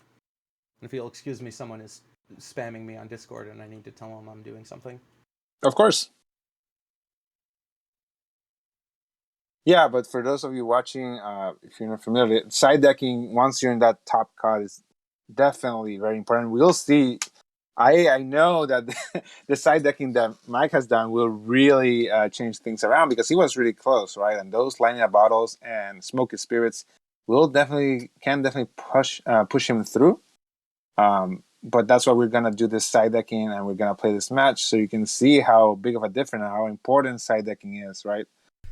In that event. So let us know when you're back with us, Mike. Yes, and I'm back. Oh. All right. Thank you. If you got anything to say, you're more than welcome to. No, I was gonna say with what just to add to what Emilio was saying, we're gonna make a MZU chapter focused on side decking. So yeah. And once again, right, like your side deck will be based on what you want to get out of gameplay. Like for me, I just want my little mosquitoes and stuff to survive, hit more, stuff like that, right? Mike was thinking more about what decks is he gonna face, what is his deck like missing. So there's different strategies depending on how serious or competitive you want your side deck to be, and that's what we're trying to showcase here. So, like, for example, if I was playing Fearsome Critters, I would probably have the Bursting Spiderlings in the side rather than the main deck. But this is definitely one of the matchups that I would use them in, because they're very valuable against Loveland Frogman. Yeah, that's interesting for me to... I mean, Bursting Spiderlings is such a good card in my view. Like, I wouldn't imagine side decking it, nor first year anniversaries, to be honest. First anniversary celebrations. Those are normally main deck for me.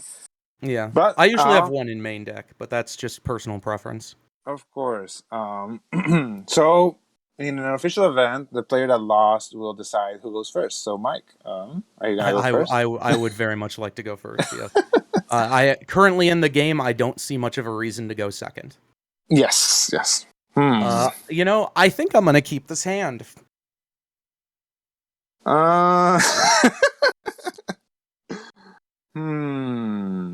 I am not. I'm going to mulligan. All right. Mostly because I only have one aura here. I mean, we're still playing I would prefer not to only have one aura. I think if you were playing with Roperites, you're fine with one aura, but exactly without them, it becomes a little iffy. Well, this is something. I'm gonna keep this hand. And not a great hand, but definitely I keep. Yep. All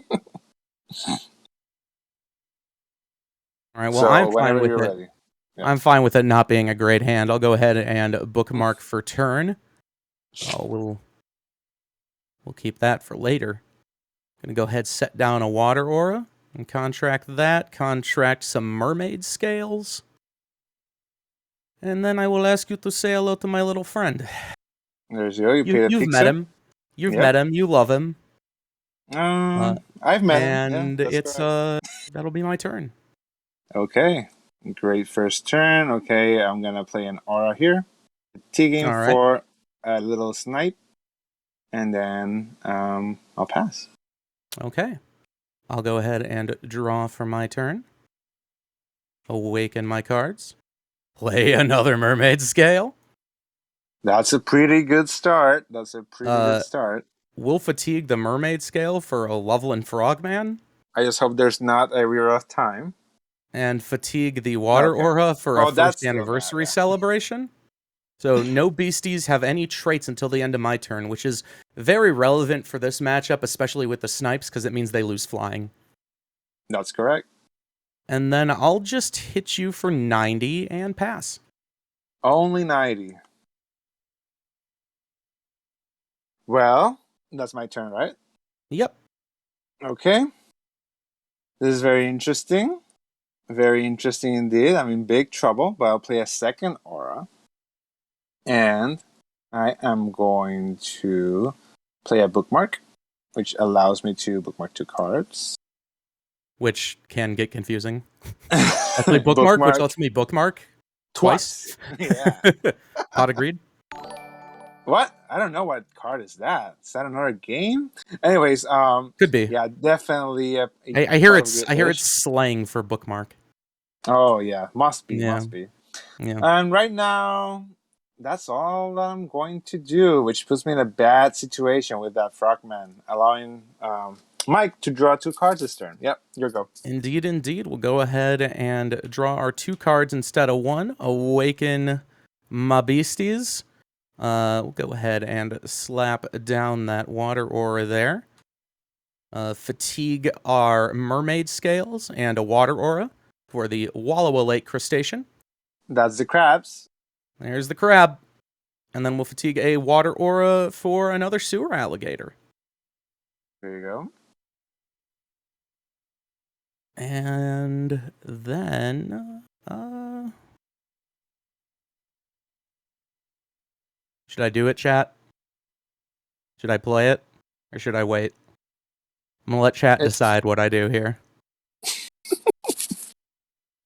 I don't think it'll make a difference at this point. I see it do it. I see it do it. All right, I'll fatigue my mermaid scales for a river of time. Oh no, not a river of time. That's such an overkill. I love that you were like, oh, I hope you don't have river of time, and then I literally draw it the next turn. Oh, I did manifest what I didn't want in my life, but it's okay. Yep, that's all right. It happens to the best of us. I manifested rolling tails on every status effect check at the Caster Society tournament last week. But for now, I'll go ahead and swing Sewer Gator into you for 90. There you go. And quote unquote pass turn. Yes. Pass to yourself. Pass to myself. Draw for turn. Draw again for turn. Oh no. Oh, I've done a bad thing here. I play a water aura, and I'll fatigue the water aura for New Year's new beginning. Okay, so this is just. I'm just gonna retire forever now. Oh man, that is great from your part. I mean, people don't call me the final boss for nothing. There you go. Well, I didn't say that. I mean, I called myself that first, but you know, it was a joke, and then it happened. So we take those. I'm not gonna bookmark any cards. I don't know if it's gonna make a difference. Just joking. Yeah, I'm not gonna bookmark. I don't think it makes it. Yeah. Oh, interesting. Very interesting draws here. Okay, so then we'll use mermaid scales and a water aura to play the power of red that we drew, because of course we did. Let me see here. Now, let me ask a question, because I'm not sure on this. Does Loveland Frogman's ability to draw an extra card stack? As in with you have a second one? Yeah. I would be able to draw... Yeah. It doesn't say that you... It just says you bookmark an extra page, right? An extra page. Okay, so that would trigger twice then, if I had to. If you did. Hypothetically. Purely hypothetical, I assure you. So there's our frog. And then 90, 180. Crab swinging for 150. So So only 330? 330? That's Yes. it? Yeah, just Man. a cheeky little 330. No big deal. And then we'll pass. Well, I obviously have a trump card in this deck. I'm gonna play that very famous forest board wipe that we have. We don't. Okay, so No. I'm gonna play a forest aura, and I'm gonna blow a kiss to little frogman over there. Mwah, forecaster, there you go. It's destroyed. Judge, he didn't Because blow a kiss. I did. He waited too long, Judge? Well, let's not relive the weekend. Let's not go there. So I'm gonna play. I just blew a kiss. I feel that I'm playing meta, so I'm blowing kiss to cardstock. That's felt really nice. And I have to Yeah. talk to myself that there's something pleasant about this matchup, which is just I'm just lying to myself. So I'm gonna do that. I'm going to also fatigue an aura here, and I'm gonna play the little Gambiru, which is ready for that little frogman over there. And I'm gonna play a first knight. Yeah. So I think that's all I can do. This is very terrible for me. I'm in a horrible spot here, and it's your turn. Draw for turn. Awaken all of my cards. Oh, I draw twice for turn. Not used to playing water. Only twice. Yeah. I'll put down a water aura. We'll use Frogman to blow up your Gumbaroo and deal 50 damage to you. Only 50 damage. He goes to the afterlife, by the way. There you go. Yep. All right, the effect. As someone who's very used to having his Gumbaroos blown up in his face. Then we're going to go ahead and use our Bubbling Brew to kill your Arkansas Snipe. Normally it only does 5 damage, but it has type advantage. That is very mean, but a very... Can you stop?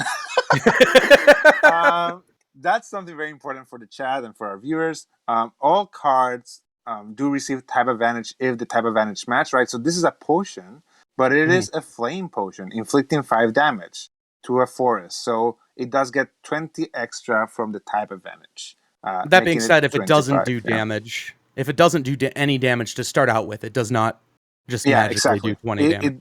Exactly, yeah. Otherwise, lightning in a bottle would do 20 to Frogman, and I would be very okay with that. Actually, now that I think about it, that sounds great. I don't know. Yeah, that actually sounds like a good way to balance. Putting that out there, putting that into the universe. I will it into existence, and then we'll smack down our Wallow a Lake Crustacean. I'll fatigue 1 to use Flood the Earth's first ability, which just lets me bookmark 1. Yep. Okay, that wasn't that useful, but that's okay. I think we're in a pretty okay spot. I think if you would agree. I think you can afford it. Yeah, I think you can afford just doing that. Yeah, so we're gonna go ahead. We'll swing into you for 330 damage again. Only 330, man. Yeah. Hey, look, I'm letting you keep the artifact. You know, I'm a nice guy. Well, is it my last turn now? Yes, I'll go ahead and pass. Okay, well, we have some aura here. We have 4 aura, because the mistletoe does have convert. So what can we do? Well, we can't do much because it's over. But just for the sake of it, I am going to fatigue this mistletoe for an aura to play the little booger here. And I'm going to tap 3 to make it a mega annoying mosquito. Even though I'm going to completely lose this match in a horrible way, I made a big mosquito and I feel happy with myself. So I'm going to pass from there. Yeah. Right. Go ahead and draw twice for turn. I don't know. I don't think you have to go into much detail on your turn. I'm not sure. But I don't think I have to either, but you know what? We're going to fatigue a water aura for a sewer alligator, use Loveland Frogman to hit that Arkansas Snipe with like 8 different status conditions.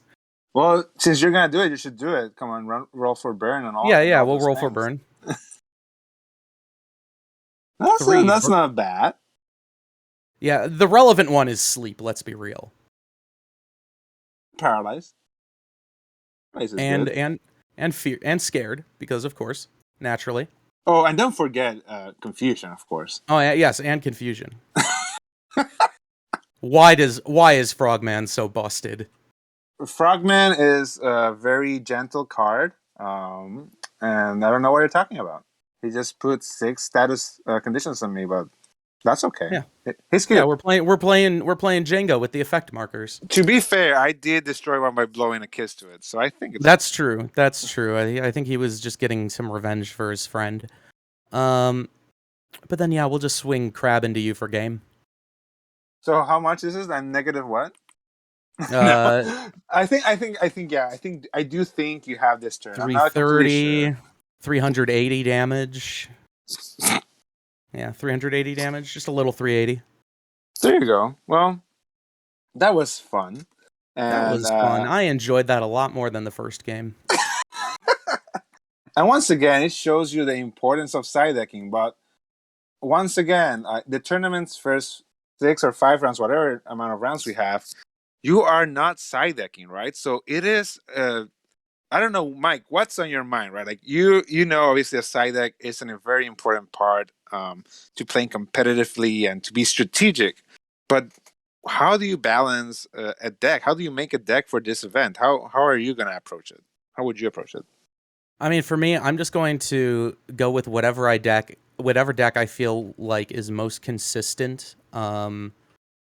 So for me, that involves like playing the maximum amount of each card that you can, so that you maximize your odds of hitting them, and also keeping the deck to a 40 card minimum.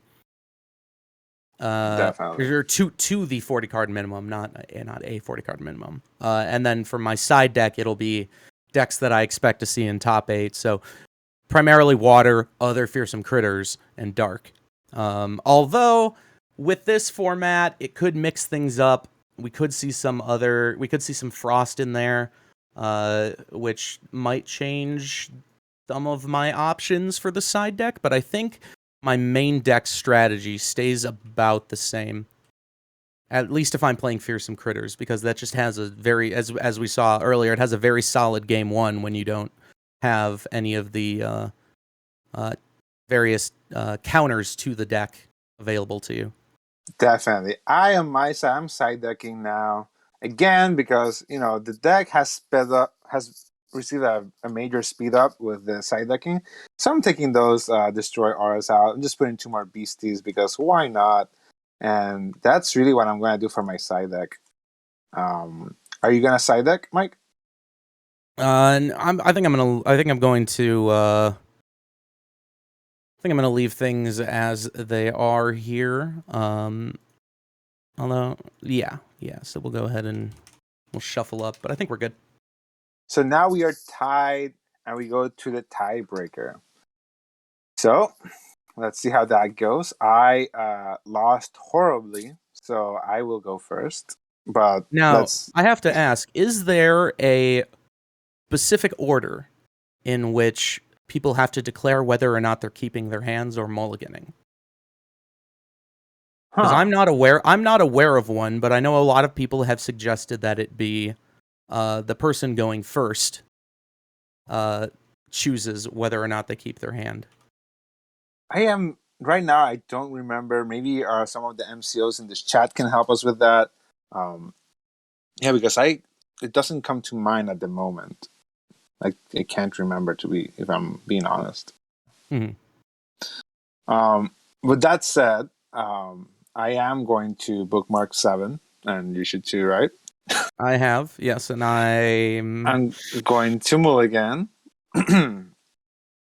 So that's that. Starting off strong. I was thinking of keeping that with no aura. I had I think too many aura. Okay. I had 4 aura cards. 4 auras and an aura fact. That is a lot of aura. Yeah. This is a little more 6. Acceptable, I suppose. What is going on? Jesus. Hey, he's having the run that I had. Down to 2 with you.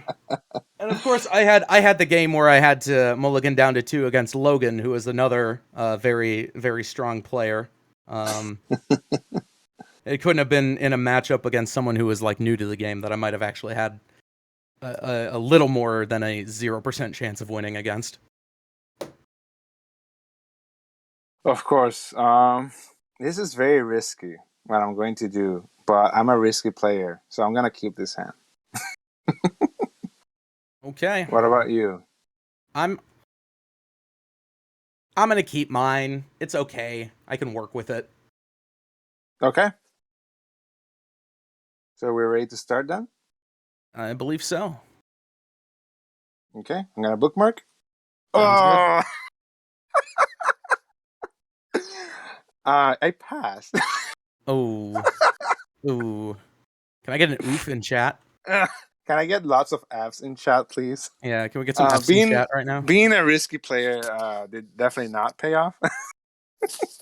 Like, I also like to live dangerously, so I'm gonna contract a water aura, play a sewer alligator, and pass turn. Okay. I'm gonna bookmark. You know what I'm gonna do? I'm gonna pass again. Yeah. Oh boy. I'm gonna play a water aura.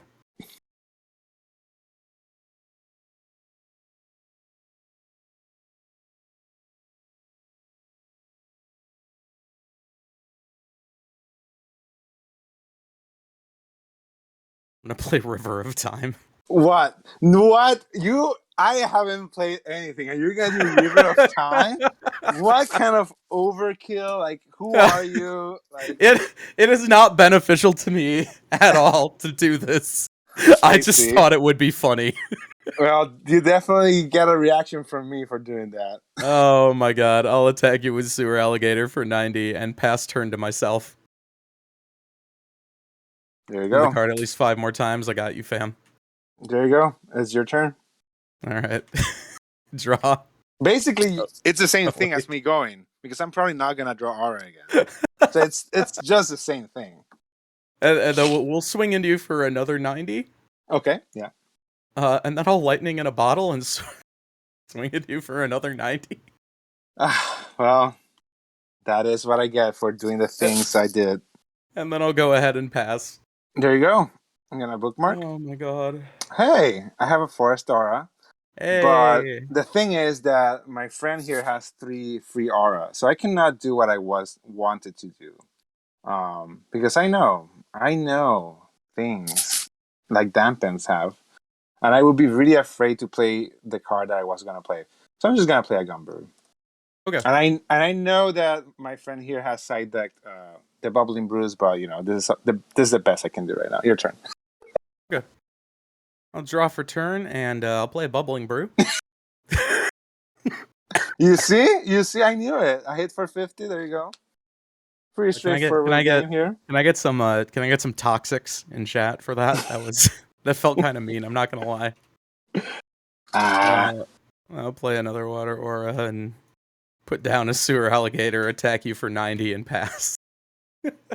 There you go. Thank you for so much love here. Is it my go now? Yes. Gonna bookmark for no aura again. And you know what? If you have a dampen in your hand, I'm just gonna flip the table. I just want to let you know. Okay, I'll tell you right now, I don't. Oh, interesting. I mean, this is gonna help you a lot. Actually, this is actually not a great move if I do that. Yeah, let's just play a snipe and pass. If you say so. I'm gonna fatigue 2 for a Loveland Frogman. No. And then we're gonna hit you. Not another Bubbling Mosquito with a bub. Well, he goes to limbo. Yeah, he goes to limbo, but it's still like you are destroying my poor board. I get 180 damage to face. My opening hand had 2 Bubbling Brew in it. I'm like, oh, this is toxic. That's good, yeah. And then we'll swing 180 into you. Okay, my go. Mm-hmm. I don't know how this is happening when you have 10 aura in your deck. Yeah, well, sometimes the odds are just not with you, I guess. Yeah. Yeah, right now if I had an extra aura, it would be slightly more interesting. Because of course, everyone watching, there's the Frogman. So if I play any beastie that are not very powerful, they're just gonna get frogged.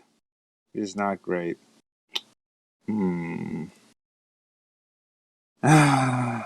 Well, that's how things are. I'm gonna bookmark. Hey, I drew an aura. I have more of this in my deck. I didn't know. I have no idea how much I'm hoping that I top deck New Year, New Beginnings. Yeah, let's not Oh, do that that. would be funny. I don't know if fun is the correct word. Well, funny to me, and probably chat. That's more accurate. Yeah, funny to chat. Let's just do a first anniversary. Why not? Ooh, Yeah. who are you hitting with that? The only thing I can hit is a Gator. I can't hit the Loveman, can I? So my question is, when it says nullify all traits, that happens after damage, correct, or is that before? This is probably a good segue into, or a short trip into discussing priority and sequencing. That is correct. I mean, I want to make sure that I am not mistakenly remembering this. I did think that you do the damage first, and then the effect, but I could be wrong. I am a little sleepy, but let's see. For now, let's just get someone in the chat. Do we have more MCOs that are available in chat besides us? Would it be effectively the same as resolving a chosen attack? Because that says activate any effects of the attack, then apply damage modifiers, then apply terra modifiers. True, yeah. Then apply So maybe damage. I'm just having a brain event here, and it would be able to target Frogman. Yeah. We'll get some clarification later. Yeah, that's a good. I'm going to assume that you can for now. So if you want to, you can put it wherever you like. Let's just do that. We'll get some clarification for sure, just to make sure. And then I'm just going to pass. That's all I'm going to do. Alrighty. I'll draw 2. Sadly, very sad. Awaken everything. Put down a water aura. 180 to face. And lightning? Nah. I'll hold off on that. We'll go ahead and pass, though. What a gentleman. Okay. Yeah. Finish your next turn. That's my go? Yep. Okay. No aura yet. So interesting. Yeah, there's no way I can get out of this, sadly. Don't got to flood the earth? I can kill your Frogman with this That's true. Second anniversary. That's something. Stopping your card draw. But sadly, I can only just play a snipe. That's game. Ooh. That was a very sad game, but you know what? Oh, that one was a little sad. Granted, most of my draws were aura, so it's not like I was exactly... The aura it's pretty interesting. I keep drawing, you see I keep drawing here just not auras. I think my deck just hates me right now. Or maybe this is the fearsome critters just supporting you directly. Yeah, it's just loyal to me. Yeah, I think that's the case. But definitely a great game, Mike. Thank you for completely destroying my little mosquitoes after they destroyed you in the first game. You've shown that you're a very revengeful person. That knows how to side talking about. I don't know what you're talking about. Not a clue. But definitely good for our viewers to see the importance of side decking. Considering the format that is going to be played in the Orlando Collecticon, with only best out of 1 for the Swiss rounds, the first stages of the tournament, and then a top cut that is best out of 3, in which you will be able to side deck. So for those of you watching that haven't made your deck list yet and are going to participate, do think about what you want to run. And we do have a little surprise for the stream, though. The stream is not really over because we do have some spoilers for our next set of Wilderness. Can I get an arrow horn sound effect? Yes, we do have spoilers. And I think that it will be the best that Mike spoils the fearsome critter that we have here in store, just because It's not a fearsome critter, but if I may, it is not. It is not. It is not a fearsome critter, but it is forest. Sorry. yeah. Am I allowed to say what it is? Or now, Yes, you're is he allowed to able say what it is. It's on the screen right now. All right, all right. The first of the spoilers is the Ohio Grassman, Woo! the beastie Sasquatch with tribal boost. So we're getting some Sasquatch tribal boost action in here, and this is what I really wanted for Wilderness. I wanted more than anything to make a Sasquatch deck because there's so many cool cards in that between Momo, the Wood Devil, and Bigfoot, along with a few others in the other aura types. So having something like this Ohio Grassman is really cool, and the ability to create an artifact that stops Sasquatches from being attacked also feels very nice. So will you say that this is a powerful card? I think this is gonna be the foundation for many Sasquatch decks. So we'll see how people play this. Yeah, Um, I would say that it's obviously it's dependent on what other support they get. We haven't seen, I don't believe we've seen any other Sasquatch cards or Sasquatch type beasties in spoilers, but if there are more and there's more that have tribal boost, Ohio Grassman will definitely be a relevant card in those decks. Definitely, yeah. I do like the Nest token and incredible art by JoJo as always. Um, Anything else you want to say about the Ohio Grassman, Mike? Um, just that hopefully Blade of Grass is one of the fourth wall effects on the fourth wall item list. There you go. There's always hope. And now we go to our second spoiler. Do we have both on screen or now? Sorry, I'm not following Yes, the. the Okay, second cool, one cool. just came on screen. And the second one is Lizard People. So Lizard People is a beastie alien, 6 per spellbook, 2 costed cosmic beastie for 50 life.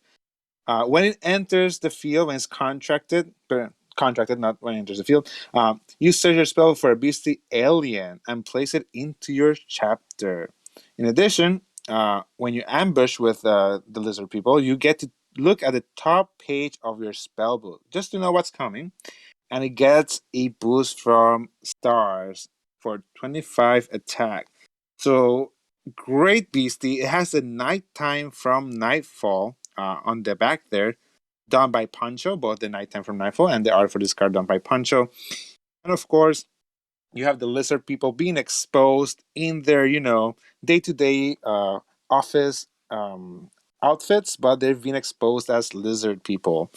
And really exciting card. It's playing on the trope of the Lizard People just gathering information and having this secret sort of like a secret society, some say, of Lizard People. Um, in addition of spying the top of your spellbook. So really flavorful card, beautiful art by Pancho as always, and exciting to see what people brew with aliens. Since apparently now you get this little support for them. What do you think about this card, Mike? I think the fact that we have now a search card for specific types of beasties that's on a monster that's on a beastie is absolutely insane. You can use it for, what are the relevant ones right now? Reptoid Ruler, Kinderhook, Blob, Air Rods, the Fresno Nightcrawlers. I think it's particularly going to be potent with Air Rods, especially with its ambush attack. It lets you look at the top page of your spell Yep. book, and you can use that to judge whether or not you want to use Air Rod's Sonic Speed ability, which lets you which lets you reveal the top page of your spell book, and if it's a cosmic beastie, you get to do bookmark one, and well, then it goes into the bottom of your spell book. But just the ability to be like, okay, I can potentially just see here if I get to bookmark another card for free. And it does sound like Cosmic is getting, it's very combo oriented, right? So I Mhm. do love the, this tutor for Cosmic aliens. Aliens are pretty cool. Fresnos are really powerful, among all the others that you mentioned are really powerful. Reptoid Ruler as well. But this card will really make sure that you are getting what you need when you need it, because you can have 6 per spell book. So this is gonna bring some consistency alien decks, and I'm excited to see what else comes from Wilderness. Oh yeah, and I think late game Enfield Monster would also be a good target because it forces other cards to target it with their abilities. Definitely, yeah. Basically, this really will craft to whatever you need it, right? Like, well, Mhm. you still have it in your spell book. Yeah, and considering most of the beasties in Cosmic, if not all of them, are aliens, this beastie is definitely going to be 4 to 6 of staple in every Cosmic deck going forward. I believe. And of course, we know that this is from Wilderness, but then later on, our next set is UFO. So we might see some aliens in that set. I don't know. With a name We like could. UFO, I think so, right? It could be possible. So regardless, those are the spoilers that we have for our stream. That was our game. If you have any questions about the format, we did talk about it and the starter turn, the Collecticon format, but once again, it is really highlighting the whatever environment it is at the Collecticon, and the one in Florida.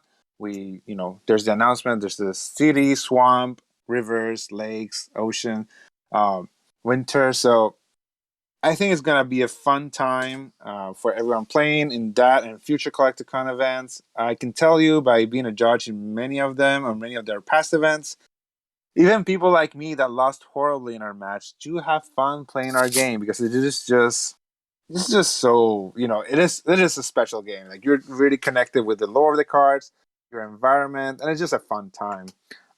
Hopefully you don't run against Kevin.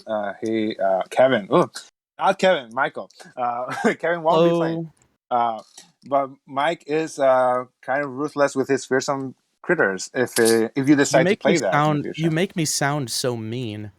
Well, you did call yourself top player, so I'm not. I'm just. I said that jokingly. I said that jokingly. like how I wore the shirt that said King to G2B and then won it. I'm like, oh my god. Well, now I just look like a jerk. I don't know. The But final boss, yes. Yeah, there you go. Final boss. But yeah, thank you for joining us today, Mike. It was really fun to play and show some spoilers to our community. Yes, thank you, Mike. Thank you, Emilio, for Of course. bringing the education here to the stream. And yes, if you guys have any questions, any topics you'd like to see in next week's MZU or future MZUs, just type it in chat. And I have a last surprise for you. We're gonna do a quick giveaway. Ooh. Yes. Ooh. Super surprise. You know what we didn't do though? Flip. Oh no! I did promise to flip the I table. missed it on the screen. There we go. And, You know what? That's all right. You can rewind time and we can do it again, or it's just kind of falling infinitely into the void. So yeah, this is. It's raining beasties, hallelujah. But okay, Yeah, they're gone. guys, I'm gonna do the giveaway. Type on chat MZU if you wanna join the giveaway. It will be for one Nightfall release event box. Oh, and for the Orlando, if you're planning to attend Orlando, we're gonna make the announcement soon on Discord to be able to register for the event. The rules are out, so start planning your decks. And yes, perfect. MZU, it's case insensitive, so don't worry.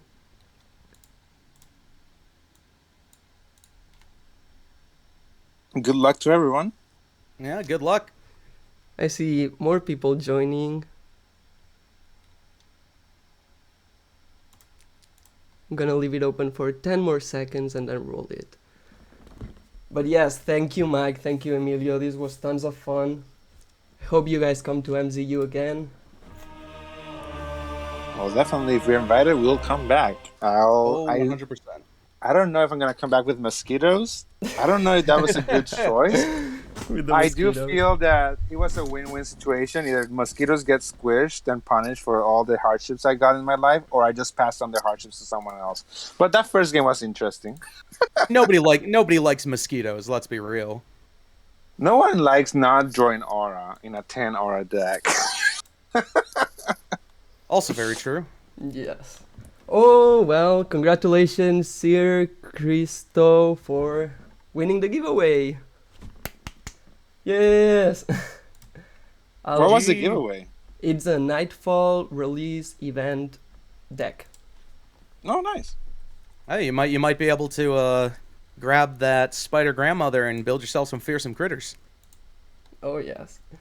That is a card that you do run, right, Mike? I have spider grandmother sided. I didn't really feel like I was getting value out of it, so I probably won't be running it in the future, but definitely running the bursting spiderlings. Yeah, the bursting startings are pretty good. Yeah. All right.